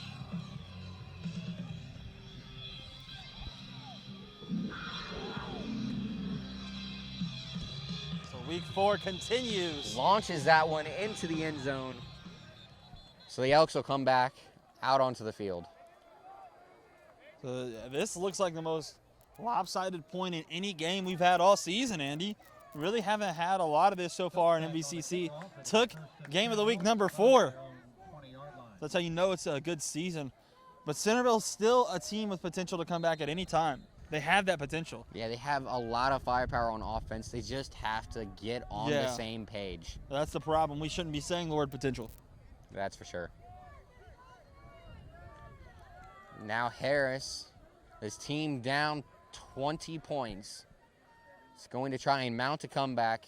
Is in the shotgun, 2 to the left, 2 to the right. Hands it off. That one to Callahan. You're going to get it up to around the 24 and be pulled down. Along with number 5, Lane Howard. Howard and Manis make that play for Springboro.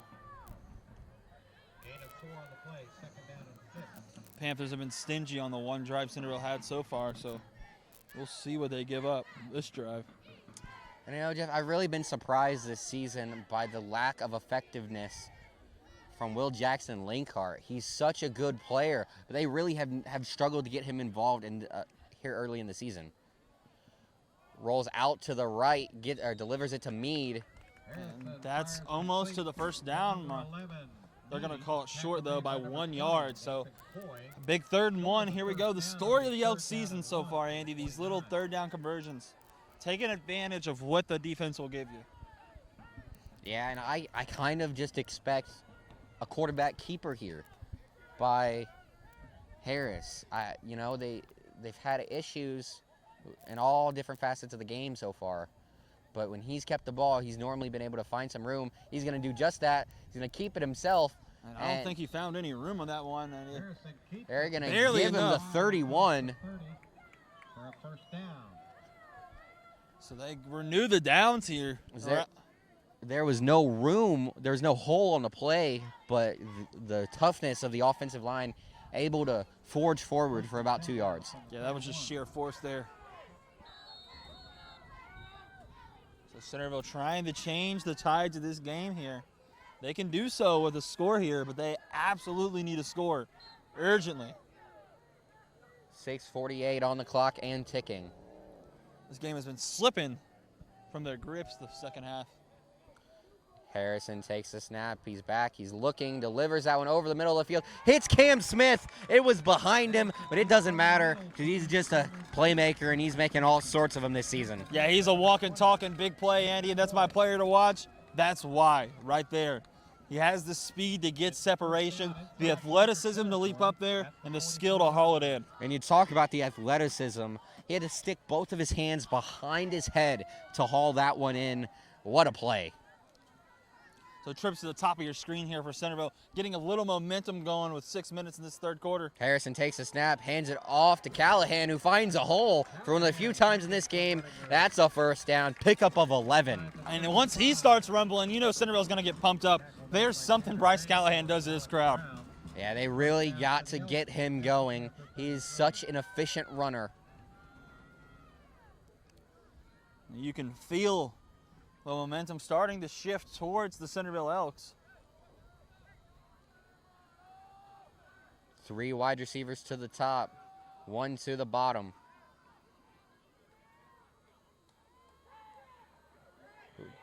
It's a screen play to Callahan. Huge It's blown hit. up. And you say huge hit. That's no exaggeration, Jeff. Knocked down pretty much immediately by Number 2, Tanner Banks. Junior outside linebacker making a gigantic play. 35. It'll be second down. And he read the screen all the way through from the initial movement. Yeah, he read that play great, excellent, Jeff. Nowhere to go. So some more trips to the top of your screen here. 2nd and 12 for the Elks. Harrison takes a snap. He's going to roll out, looking for somewhere to go. Delivers it deep to Will Jackson Linkhart, and that one's over his head again. Yeah, Harrison just had to get rid of it. But I like what the Panthers are doing on D. They're sending out Tanner Banks. They're sending out the outside linebackers in full fire at different times. You never know who's coming. You got a lot of action up on that line, and that's hard for Harrison. You know, the only thing you can really do is look ahead of you. So that's why you'll hear from the sideline, left, right, because they're trying to tell him where the pressure's coming from. So great communication, but another costly penalty here for the Centerville Elks. That's going to back him up another 10 yards. Continues another narrative of the night. Very costly penalties. That's going to make it a 3rd and 27. Actually, Make it a 2nd and 27. I don't think you have many of those plays in your playbook. That one gets out to Linkhart at around the 40. He's going to pull that one in. That's one play you always have in your playbook, though. Good old curl by Mr. Linkhart. He has almost perfected that play in high school. I'd like to see them go to it a little bit more. Yeah, it's a tough route for these high school corners to be able to cover. And Especially when your man's 6'6". yeah, he's just way too big. Way too big for the average corner. You know, most corners aren't over 6 foot tall.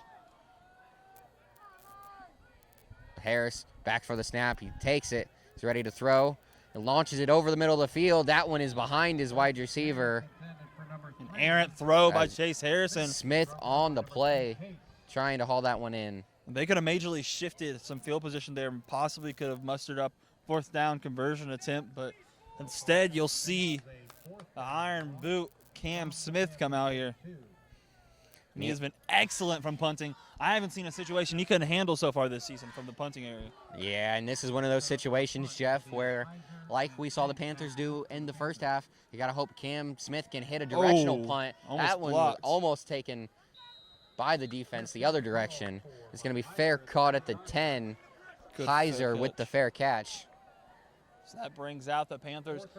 Centerville has one little last hope, Andy. This is their last hope, but they have to congest every single possibility on offense for the Panthers and get the ball back here. If not a safety, best case scenario. Defensive touchdown, best case scenario, you know? Yeah, you're starting to run out of options if you're Centerville. You can't sustain another offensive drive by the Panthers. Your team just cannot sustain it. And you can't sustain another offensive drive by your own team when you keep shooting yourself in the foot with penalties and just mistakes. Been hurting them all season long. So it's going to be a Springboro will call a timeout. Timeout. Springboro. Will Hike calls a halt. What do you think the Panthers are going to come out here and try to do, Andy? You know, Centerville here in the second half specifically, they've had a lot of trouble stopping the run. So I think it's Armbruster.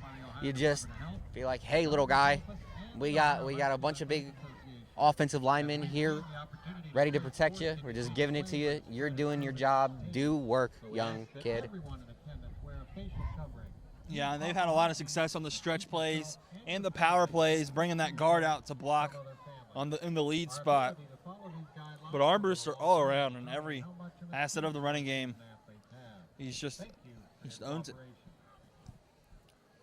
That's for sure, Jeff. We're going to have both teams come back out onto the field.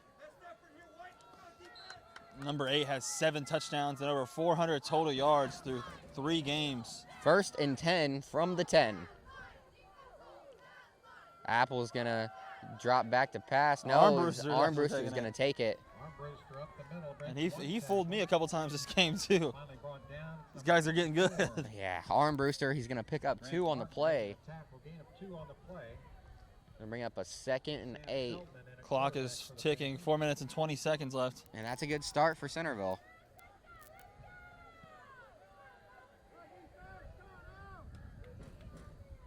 Four receivers out for the Panthers. Armbruster next to Apple. Fakes the handoff. He finds Titan Case, but he's unable to pull it in. That one was low. One of the worst throws we've seen from Apple so far. And that's saying something because he hasn't had a lot of bad ones. Yeah, and he's made a lot of deep throws too. So definitely adds to his resume. But you just want to see those throws be completed and have a little trouble on the complex throws, you know. Right. So 4 minutes to go here in this third quarter where everything has changed in this game. It's 2nd and 8. This will be a big stop for Centerville. 3rd and 8. Apple is going to throw, deliver that to the outside. And close, but no cigar. Heiser's going to pull that one in, and that's a 1st down. They actually brought in a different quarterback for that play, Andy. I believe that was Sam Feldman. He's been in the game a couple times this season throwing the ball for the Panthers. He's been effective. Very interesting how they just changed quarterbacks with a moment's notice. They've done this for a couple years now. Not something you see often. Armbruster is going to get to the outside and get swallowed up. Nowhere to go on the play. He's going to be pulled down at the 16. He tried to make something happen, but Bruder making a huge play again. He is the leader in tackles in the Greater Western Ohio Conference, Andy. He has been a ball hawk. Yeah, it's definition of ball hawk, Jeff. He's all over the field. He's got a nose for the football, and he's in on every single play. And he's quick. He has a nice, thick frame, so when he delivers a hit, people feel it for days. He's a powerful, powerful kid. Saw a huge hit earlier. Yeah, took the breath out of the player he hit. This one, Apple's going to roll out to the right, and he's going to deliver. So Feldman looking good so far with the first couple of finds times his he man. It's number 11, completed the Ben pass. Markham. He's tackled pretty much immediately by number 14, Noah Holt. And it looks like a hold for Springboro. So that one's going to come back. So that's really good news for Centerville. Is they need to do anything they can to push this team back right now. Yeah, they really need to get the ball back and put together a couple of offensive possessions, offensive drives where they're able to move the ball, put the ball in the end zone. Even the most minimum offensive success would do here. So now Springboro is going to line up at their own 5-yard line.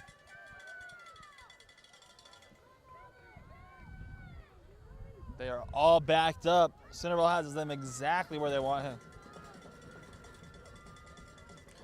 The snap is mishandled. They're going to get that one out, looks like to around the 4. Looks That like one could have been very dangerous. Yeah, it looks like they were just trying to get some space. But instead they do the opposite. They move backwards. It's 3rd and 27. So if you're the Elks, this is a crucial play. Have to get a stop. Yeah, if you give this up, there's just no morale left on the sideline, Andy. These are the plays that you count on. Yeah, you give this one up, it's a backbreaker. Yeah. Oh yeah. They got Zeer in tight end. Gonna try to run an Armbruster. He's gonna Trying to make find a something little bit happen. of space, get back out to the 5-yard line, but that's it. So DePore is going to be punting in his own end zone, and the punt team's come close a couple times today. This could add up to bad news for the Springboro Panthers. You know, if I'm Centerville, I don't know if I have Nick Bruder out there to receive. I kind of think I might want to just send all 11. If you can block this one in the end zone, that is a big-time game changer. Oh, yeah, the whole game. I mean, something new now. It's a new game after that. But regardless, Bruder stands on the other side of his own 50. DePore in the back of the end zone. And he has lots of room. Kick that one away. And Bruder's going to let it skip by him, and that's a bad decision as he's going to give up an extra 20 yards almost. And look at DePore's ball go. That goes to the 33, Andy, and you're looking at another 67-yard punt. It's just a beautiful kick there by DePore. That's the second time he's done something like that this season. And talk about flipping field position. Inside your own 5, and you're able to set up the other team at their own 33. I mean, that's big time in a high school football game. Yeah, also, whenever you're doubling as kicker and punter, and you can punt like that, you're talking about 50 yards, you might as well just give the man a D1 scholarship now. There's going to be a lot of teams on him. First down play coming here for the Elks. So it's 1st and 10 for the Elks. And a very crucial drive. Linkart goes in motion. You're going to hand it off to Callahan. He's going to get it across the 40 before he stood up. Battles his way across the 30. Callahan taking a couple blows there. 35. Tackle made by Andrew Harris. The ball down at the 41, 2nd and 7. The Elks need so much more here. This could possibly be their last real chance at the game. You really can't be taking your time. Got to go quick. It looks like Springboro knows it had a lot of guys up at the line of scrimmage that time. That one got. And that's Jonathan's younger brother once again, Nick Bruder, hauling it in. It was a nice catch by Bruder.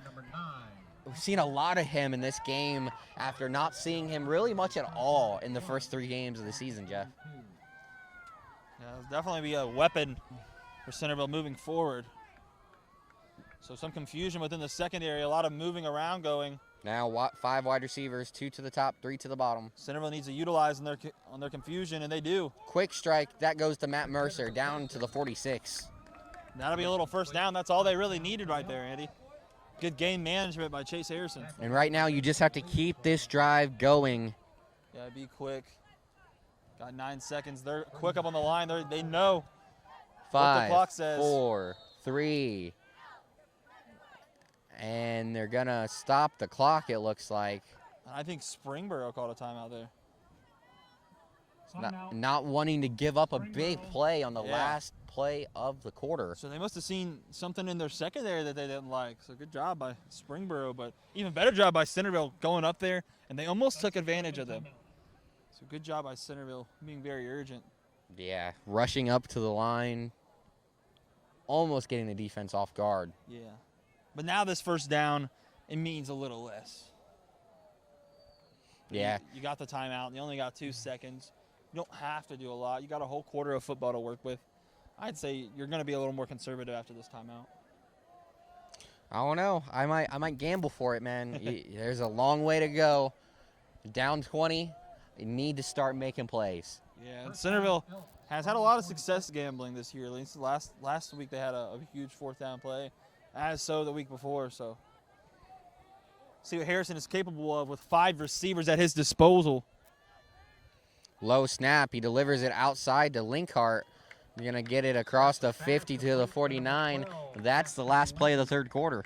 They up-end him. So that'll bring the 4th quarter, Andy. And with the game slowly slipping out of Centerville's grips, what do they have to do? What are you thinking if you're Brent Ulrey down there? Will Jackson Linkhart. Got to get that guy involved. Said it earlier.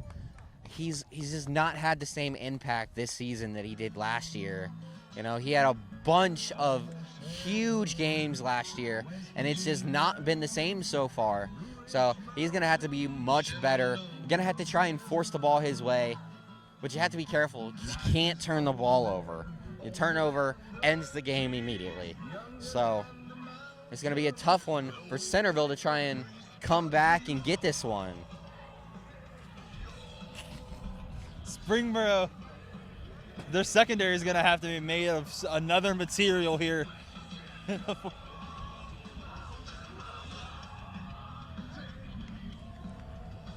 So 2nd and 5. Out comes the Elks. Well, flipping the side of the field really didn't matter much as they were by the 50. Just switch sides. It might help with the wind a little bit. You never know. Harrison, 1 wide receiver to the bottom, 2 to the top. Now Meade goes in motion out to the bottom. He's going to strike. That one goes to Mercer. Very close, but they will not give him the first down, so you're looking at another 3rd and short situation. That one gets him out to the 45. They have 1 yard to go, and we have a Panther on the field with a penalty flag down. And our player is not moving. So that is not very good. Trainers are out checking on the injured player. As we're going to have an official timeout. I believe that's number 6, Gage Berryessa. Holding, offense 74, still 2nd down. And there's just another kick. Like the Centerville just kicked themselves again. So the holding call will put the line With another holding call. The penalties have been eating them alive over the last 2 weeks. They had 10 last week. I don't know how many they have tonight. But they're starting to add up. Yeah, nonetheless, it's just been so untimely. The worst possible situations happening to them at the worst times. That's been the story of Centerville's night so far. Yeah, and over the first 2 weeks of the season, they really seemed to be on the lucky side of all the calls, all the bounces, all the rules, everything. But over the last 2 games, things have switched, and it's been a rough go for Centerville. It's been a huge shift, but that's why you have to rely on how good you are, you know. So have an extended timeout because of the injury. give Centerville a lot of time to look at some film and try to keep the Panthers' score at 28. As that 2-point conversion really helped them if they can make a comeback here. Yeah, they got a long way to go, but it's definitely not over. 3 possessions is definitely doable. And you can hear the applause as the injured player is going to get up. That's number 65. Logan Manis. Logan Manis, the injured On his senior night, he goes down, but he will walk off the field. He looks pretty good. He looks a lot better than he did 30 seconds ago, so that's good. Yeah, looks like it might have been a cramp, staying down for a while. now for the Elk offense. So now gives the defense some time to breathe. Let's see what the Panthers can come up out here and muster up. Callahan in the backfield. It sends Nick Bruder in motion, and looks like there was motion before the play. That's going to be a penalty. Wow, and that hurts. Dead ball. That hurts to see if you're on this 18, sideline, Andy. Offense. Remain second down. And, you know, every time it looks like they're getting out of their own way, it's just another mistake.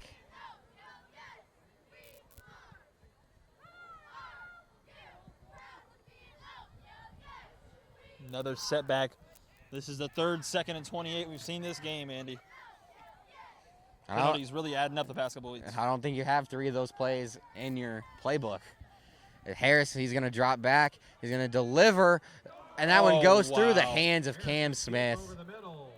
Incomplete. He's going to be thinking about that one all night. And some words being exchanged there between the defensive back. But Cam Smith has to hold on to that. I think that's the first drop I've seen from him all season. Really uncharacteristic there. It was a little behind him. You know, Harrison's kind of been struggling here in the second half. Yeah. The elements kind of starting to take over. So he's been off on a few of these passes, but I agree, Smith has to haul that one in. Oh, it's John Madden's favorite saying. You get your hands on it, you got to catch it. Good one, John. So you're going to see the stack. Do a stack at the bottom of your screen. Harrison steps back. He's being heavily rushed. Gets it out to Linkhart. And there's a lot of contact. They're going to They'll throw call the the hand flag. battle. And Linkhart, for one of the few times tonight, is going to get the call. That's a big play. He's going to give Centerville a first down. And that is such a big receiver. You kind of feel like you have to do something out there. He forces defenders into those situations with his size, but still, you have to run side by side. His momentum is clearly affecting him. And Springboro has gotten away with a lot of those calls tonight, so I wouldn't be too fired up if I were them. Defenses in general have been getting away with that a lot this season. You know, the reffing and G-Walk, they've been letting a lot of the hand battles go. That brings up a 3rd down, so the high school rules are a little different, just gives you 10 yards. So it doesn't change. 3rd and 11. 11:07 left. Harrison's back to pass. He delivers deep, and that one's too far for Linkhart. And Half step ahead again. the hand battle again, and the overthrow once again.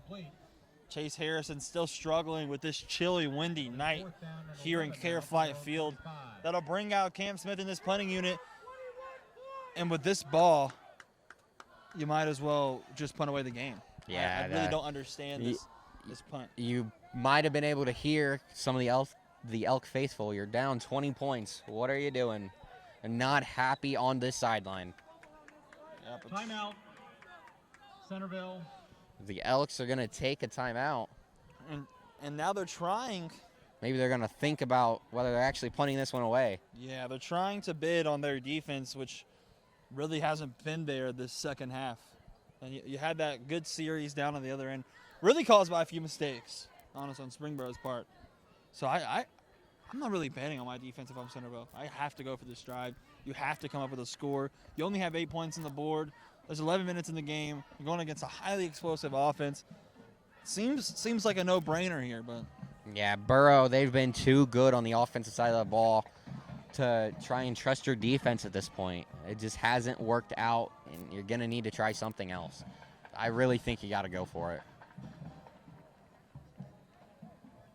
And like I said, they've been trying to force feed Linkhart here late, but the coverage has been excellent.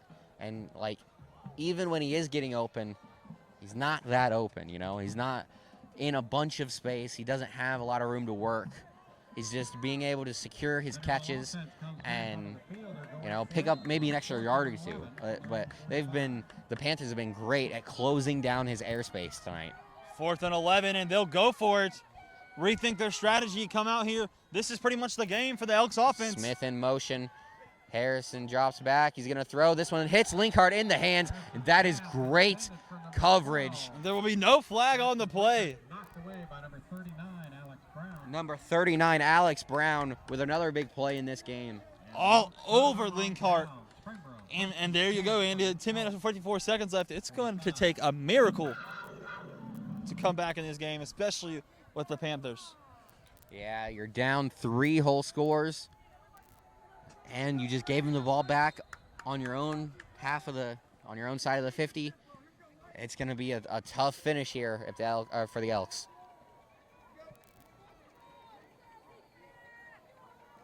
A lot of frustration fuming off of this Centerville sideline from the crowd and the field.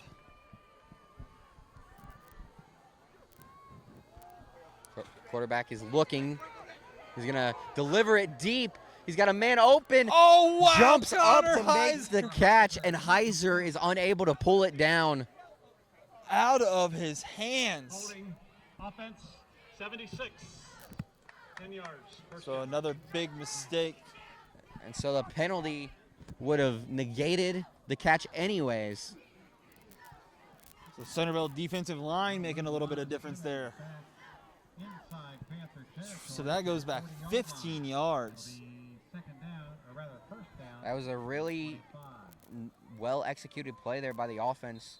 Just not able to do quite enough. Yeah, 1st and 25. So good thing he didn't catch it. Honestly, I think he would have been more mad if he caught it. Much more disappointing if he would have been able to hang on to that ball from Feldman. Speaking of Feldman, fires over the middle to the tight end. He's going to get out to the 50. Zeer on the play. John Lewis. That was Matt Graveline in on the tackle. He led the G-Walk last season in picks with 4. He's a very good prospect. But how about the throws by Feldman tonight? He's been coming in and making some great throws. And it's just like Springboro last year when they had Palmer and Apple. They have a really good 2-quarterback dynamic. Yeah, and it's really it's hard What for a defenses play! to defend, as that one goes to Zeer over the middle, and he had a lot of open room. And you know that pitch they've been going to all night, Andy, the little shuffle pitch out to Armbruster, they fake it and instantly go down the middle. There was no change in his stance, no change in his motion. He faked it, threw it. That was, like you said, Jeff, an excellent fake. And the power behind that throw, you could hear it hit Zeer in the hands. Hands it up the middle of Armbruster. Oh. He's going to make 2 guys miss with jump cuts. Devastating cut. Comes back inside. He's going to go down at the 6-yard line. That's the leader in G-Walk rushing yards and touchdowns there. Showing you exactly why he's a leader. It is ridiculously fast, but unfortunately, he is feeling some pain in his right ankle. He's not getting up. That does not look good at all. If you're Springboro, And if you're with hopes of a state title run, you know. Yeah, and if you're Springboro, you gotta hope, man. It's cramps, you know, early season. You missed a game, so you're not in as good a shape as what you're normally in, and the cold weather is probably really taking a toll on him. Yeah, making the field a lot harder too. Yeah, it's way different getting up off the field when it's 80 degrees instead of when it's almost frozen. So 9.5 minutes to go. They'll see what's wrong with Armbruster. There's nothing quite like the cold country air in the fall while watching the football game. It's Miami Valley Communication Council brings you week number 4 of high school football. Only have a 6-game season this year, but still have more games technically because we're going to have 2 games a week. Yeah, and it's definitely nice to be able to call 2 games a week. Us doing one, and our partners Jared and Lucas on the other game. Gave you a halftime update. Fairmont was up 14-7 over the Vikings. Both teams looking for big wins there. As Armbruster gets up, and you hear the sportsmanship all around. Standing applause. He's got a nice limp in his step right now. So I don't know if we're going to see him too much more in this game. He's walking off the field rather slowly, but under his own power. So that's always great to see. So now they go into the red zone after that momentous run. Remember, the ball is on the 6-yard line. It is first down, and a score here really slams the door on the Elks. Watch the Wildcat. You got to expect a run here. As Titan Case lines up at quarterback, he's looking for a lane, goes up the middle, and looks like he's going to get it across the 5. Yeah, they'll get nothing there. Centerville, seen that a couple times this game. They said, no way. So picks up maybe half a yard. They're going to mark him at the 5.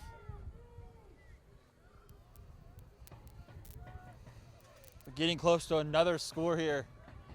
Just under 9 minutes to go in the 4th. Feldman lines up in the shotgun. He's going to hand it off. And there is no room. He's going to pick up about 1 yard.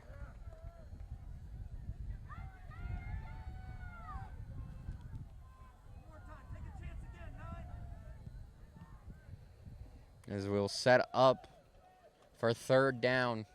It's a big play. If Centerville can get a stop, it's not quite over.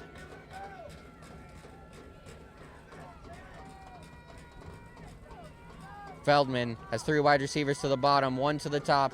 He's back. He scrambles out to the outside, throws it to the back of the end zone, and he hits Titan Case for a touchdown.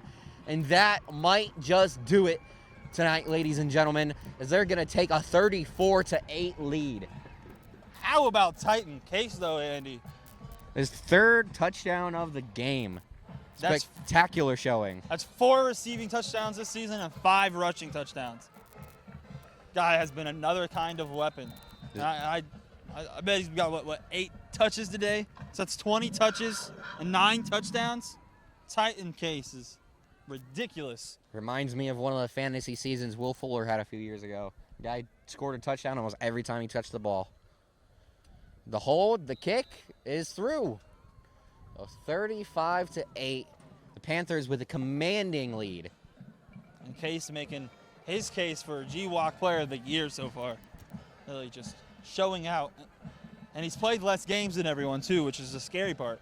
You got to wonder what would have happened last week. That's for sure. So 35-8. This was not what we were expecting at all when we came here tonight, Jeff. I projected Burrow to win 35-24, if that tells you anything, Andy. And I called a 10-point game, and this is not what we are getting. Yeah, you see some of the Elks fans starting to exit as they feel the glimmer of hope just go away with that touchdown. It's completely diminished, and I'm sure the weather is playing a part in their early exit. Yeah, really a disappointing season, though. You're coming off 2 back-to-back losses, and when you could have won. You could have won with one thing changing here or there. And now you come in, you get blown out. Instead of having that 3-0 record to take a loss with, you're going to 1-3. Yeah, games that you arguably should have won. Had the lead late in week 2. Had the lead late into last week's game. Up until 20 seconds left. It's just a heartbreaking way to lose.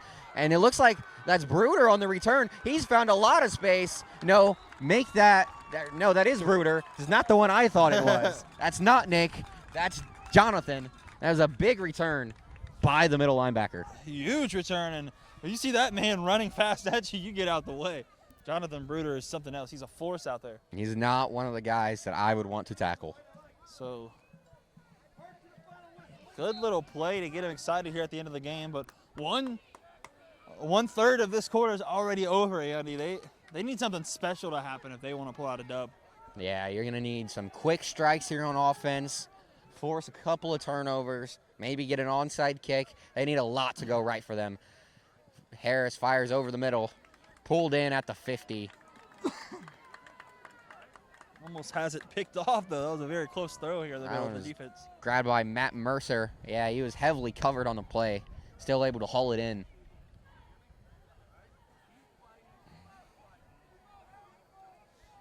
Five receivers now for Centerville. They need to run this formation throughout the rest of the game, Andy. Yeah, Centerville is back up to the line. Ball at the 49. Back to pass. They're going to hit Will Jackson Linkart. He's going to get it to the 46. I really think they should play that type of offense all the time. They're so much better when they spread the field and they have all those different bodies out there. You can really give Harrison some time to make a decision on what play to make. For sure, Jeff. So it's a 3rd and about 1. Harrison is going to take the snap. He looks, fires that one outside. That one is hauled in. That one's number 25, actually on the Kiefer. ground. So Kiefer unable to haul that one in. So another 4th down already. They just got the ball. And, you know, they've had good field position 3 or 4 times in this game, and they just have not been able to capitalize.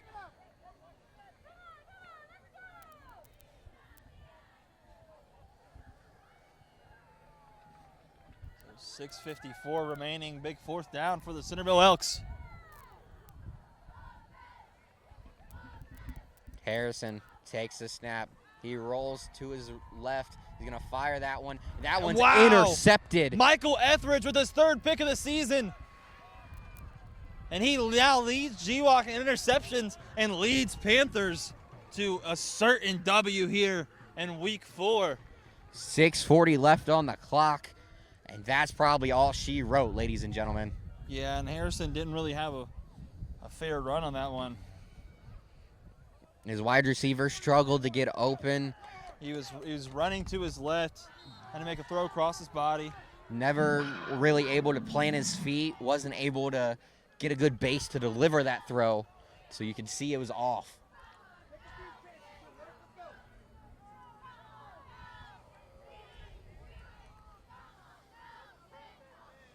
And we got Apple coming back out. Run the offense now. Fakes the handoff. That one is out to Case. He's going to make 2 or 3 guys miss. He's up the field across the 45, across the 40, Case. and he just does not stop. Making a statement that isn't even necessary. The guy is just so hard to stop. An explosive force. Titan Case making yet another play. We're going to call him down at the 39. That guy has been the story of the game for this offense. Yeah, and now with Armbruster probably out for the game, I would look for Case to get way more touches down the stretch. 6-10 and counting.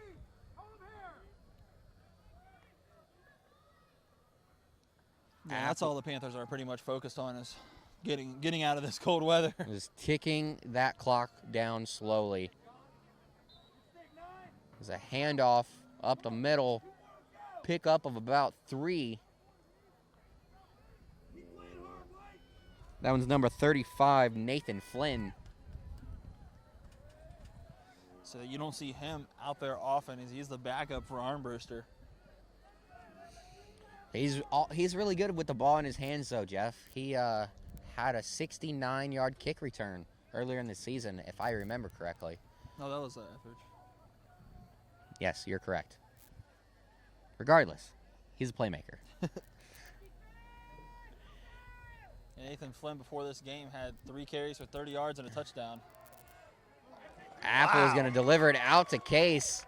He's going to get hit behind the line. Who else other than Jonathan Bruder on the play? Continues to make plays with this team down.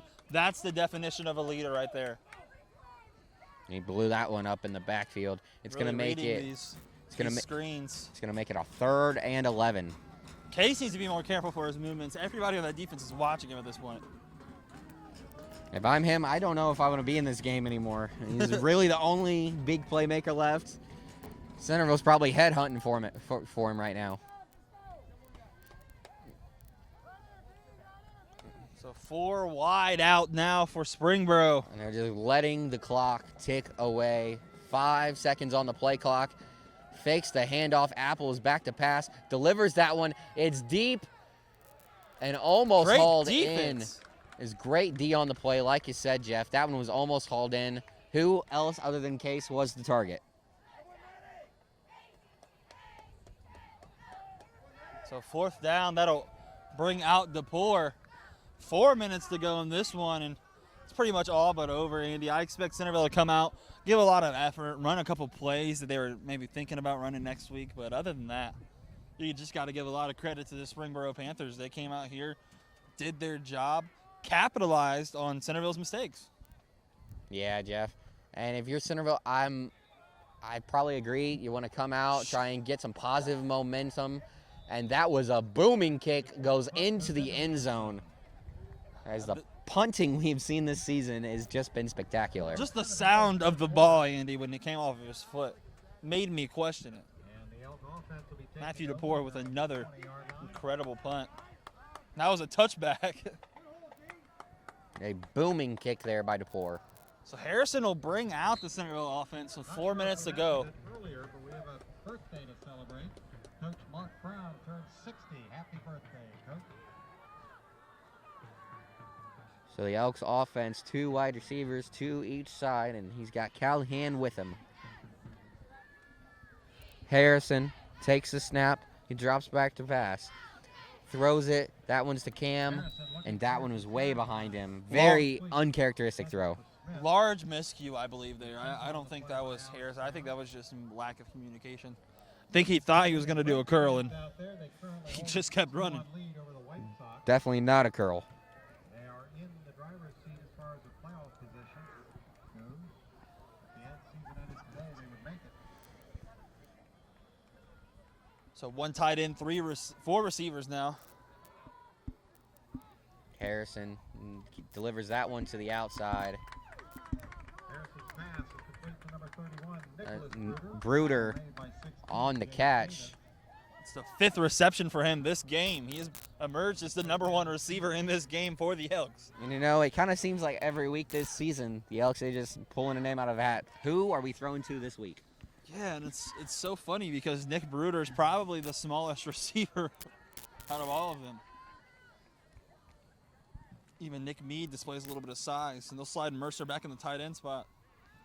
I think Bruder's still not a small guy, 5'9", almost 200 pounds. Wow, what a tackle. Tackled immediately by number 9, Michael Etheridge. Mercer unable to find any room on the play. Etheridge continues. He was my player to watch. He continues to be the anchor of this defense. He sits there in a linebacker safety spot, constantly goes in and out of the box. He's always making plays everywhere, man. He's going to get a lot of credit at the end of the season. You know, you really nailed your players to watch this week, Jeff. Cam Smith with the only score for, or with most of the only big plays for Centerville. And for Burrow, they're able to, your player is able to get a big time pick, probably seal the game. 3rd of the season, too. Over 50 interception yards. That's very underrated. Etheridge is also their leading tackler. Yeah, he's been a very impressive player. You know, when you really look across their box score, like from this season, you got to be impressed by what you see out of Springboro, because I think their leading tackler coming into the game had 12 tackles. Yeah. They do it as a team, everything as a team. Harrison, short pass. There's a flag on that play, and this looks like it's probably a pass interference as Mercer was trying to pull that one in, and that's what they're going to call. Yeah, Nathan Coy was trying to play the defense, but jumped that one a little bit too early.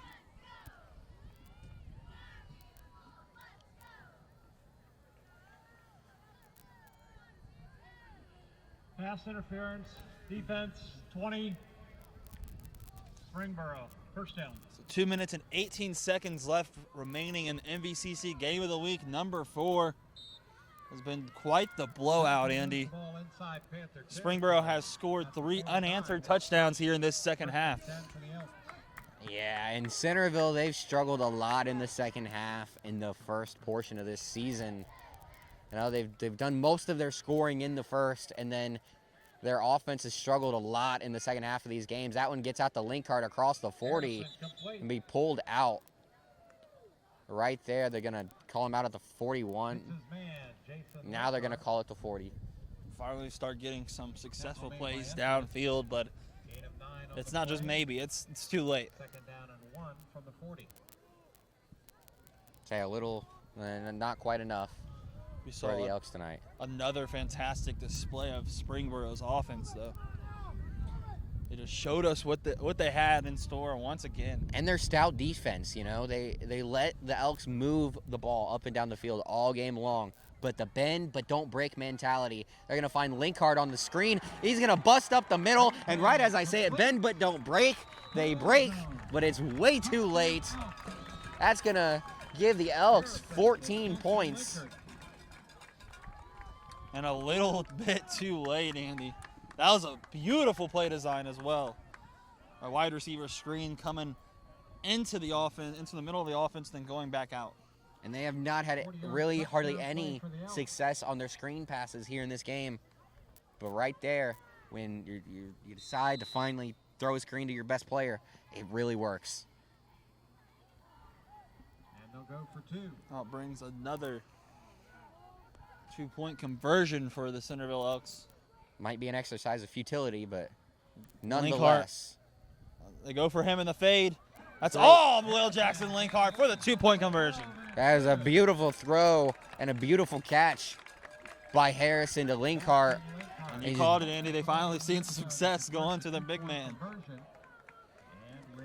Yeah, he struggled here in this game, but right there on that play, he's able to get position on his defender, high point the ball, go up and snatch that one.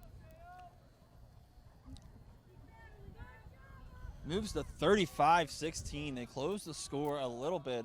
Doesn't look as bad when you go through the box score now, but still a lot to be desired from Centerville this game.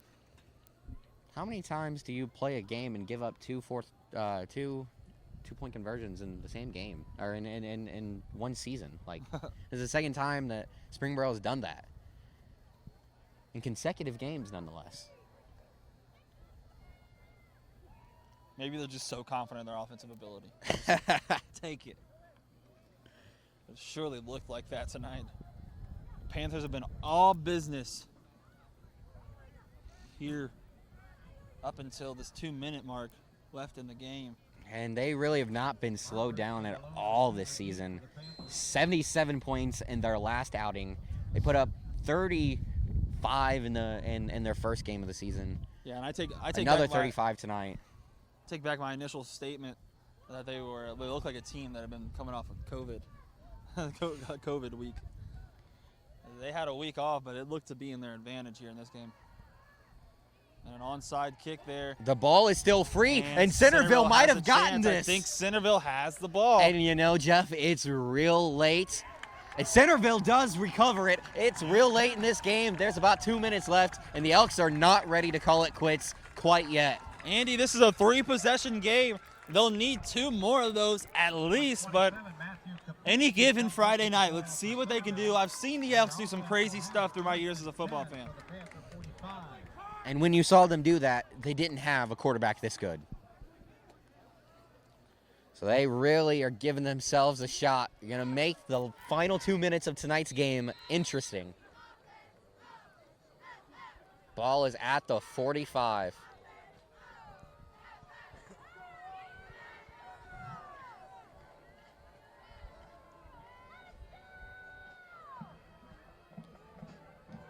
He's got Linkart and Cam Smith to the bottom. One wide receiver to the top. And Callahan in the backfield. Harrison's going to drop back. He throws deep. He finds Cam Smith, and he's going to pull it in at the 10-yard line. Big throw, and down the stretch, the Elks are starting to put something together. And we said a little bit too late, but who knows, Andy? It's a very quick strike. Clock stops until the first down markers move. 1:40 is a lot of time left, Jeff. 10 yards to go here on this drive. Looking for another touchdown strike. Linkart to the corner. Catch. They're going to call him out at the 1. Wow. Not only at the 1-inch mark. Jackson Linkhart catches Very, very close to the end zone. second and goal. How about the defense from Alex Brown, again, just to deny him, push him out of bounds. And here late in the game, Centerville, they're starting to get it to Linkhart and Smith, and it's paying off right now. They're bringing Bruder in the game. I'm expecting a handoff to the Bruiser. Harrison going in behind the Bruiser. Harrison And that's a touchdown for Harrison. 2 touchdowns in 30 seconds, Andy. And just like that, the lead has been cut to 12, Jeff. Well, that was fast. Make that 13, but this is now a football game once again. And this is also the third 2-point conversion in a row. Let's see if they can pull it off. If they can, it's going to make the game even more interesting. As I would expect for Bruder to stay out, maybe run the exact same play. Get one of your biggest, strongest players out on the edge and have him as a blocker for one of your best players to run the ball in. And be ready. If I'm Springboro, I'm already drawing up what play I'm going to do on the onside kick. I'm already drawing up how it's going to go, trying to develop a strategy. Those onside play calls are very in the moment. Yeah, and anything can happen on those plays. That one is deflected and almost intercepted by number 9. So the 2-point is no good. Still a 2-possession game, Andy. No matter what, they're going to have to get the onside kick, score again, and probably get another onside kick. So we'll take a miracle, like I said earlier, but we've seen miracles before. Any given Friday night. Crazier things have happened. Sometimes under these lights, logic does not apply. That's for sure.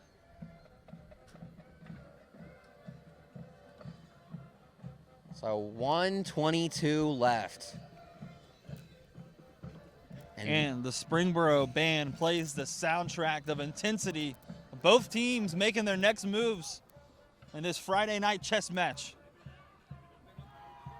As the temperature keeps falling, the intensity keeps rising. And they'll line it up on the 40. They're going for another onside kick here, Andy. The temperature has dropped to a crisp 55. You see Armbruster back in the game. It's good to see him out there. But yeah, he's definitely a guy you want out there on your hands team. And the fact that he's able to come back into the game, that's going to be big for Centerville. Here we go. We'll see Salo try to kick it to the opposite side now. And so Armbruster will be lined up on the other side of the field. Or no, he's all the way back for the return. The ball is loose. They'll Number almost 1. fumble it again, but Khalil Trent corrals it. And that will pretty much be the game, barring a huge fumble. We'll see how the Panthers can run it out. That was a nice try there by Centerville, but you can't expect 3 onside kicks in one game. Like, you can't even expect 1. You kind of got to just be happy that you got the 1. This is my life, Andy. I will expect anything. Friday nights are something else. And now brings Springboro. Which quarterback do they have in this time?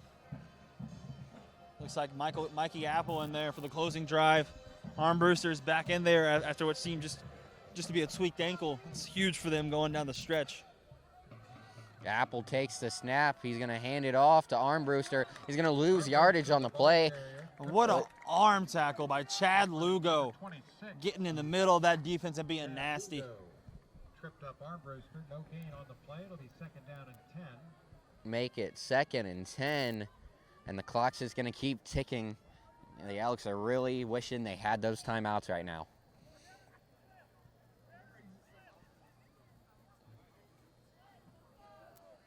As Apple is getting the call from his sideline. 10 seconds on the play clock. They're going to bring this thing all the way down. Yeah, the Elks slowly watching this game in. They had a little fire at the end, but Fakes the handoff to Armbruster. Now Apple's going to find a little bit of room, and he's going to pick up about 3 on the play. 30 seconds to go, Andy. 3rd down. This is where Centerville's going to call it a night. Both sidelines clapping as a late game run makes this one a little bit more exciting than it was, but no big surprises here. Score is definitely deceiving in this one, but it was a great game tonight, Jeff. Yeah, and I think it's pretty It's pretty safe to mark up the player of the game as Titan Case. What a ridiculous night for that kid. Accu's 9 touchdowns on the season now, and Burrow goes to 2-1 as the band plays the tune of both teams going to the locker room. The final score, Springboro 35, Centerville 22 on this chilly fall night, Jeff. It's been a great night. It's been a great game. We enjoyed you guys this week, and we will be back next week for week 5. Have a good one. That's all, folks.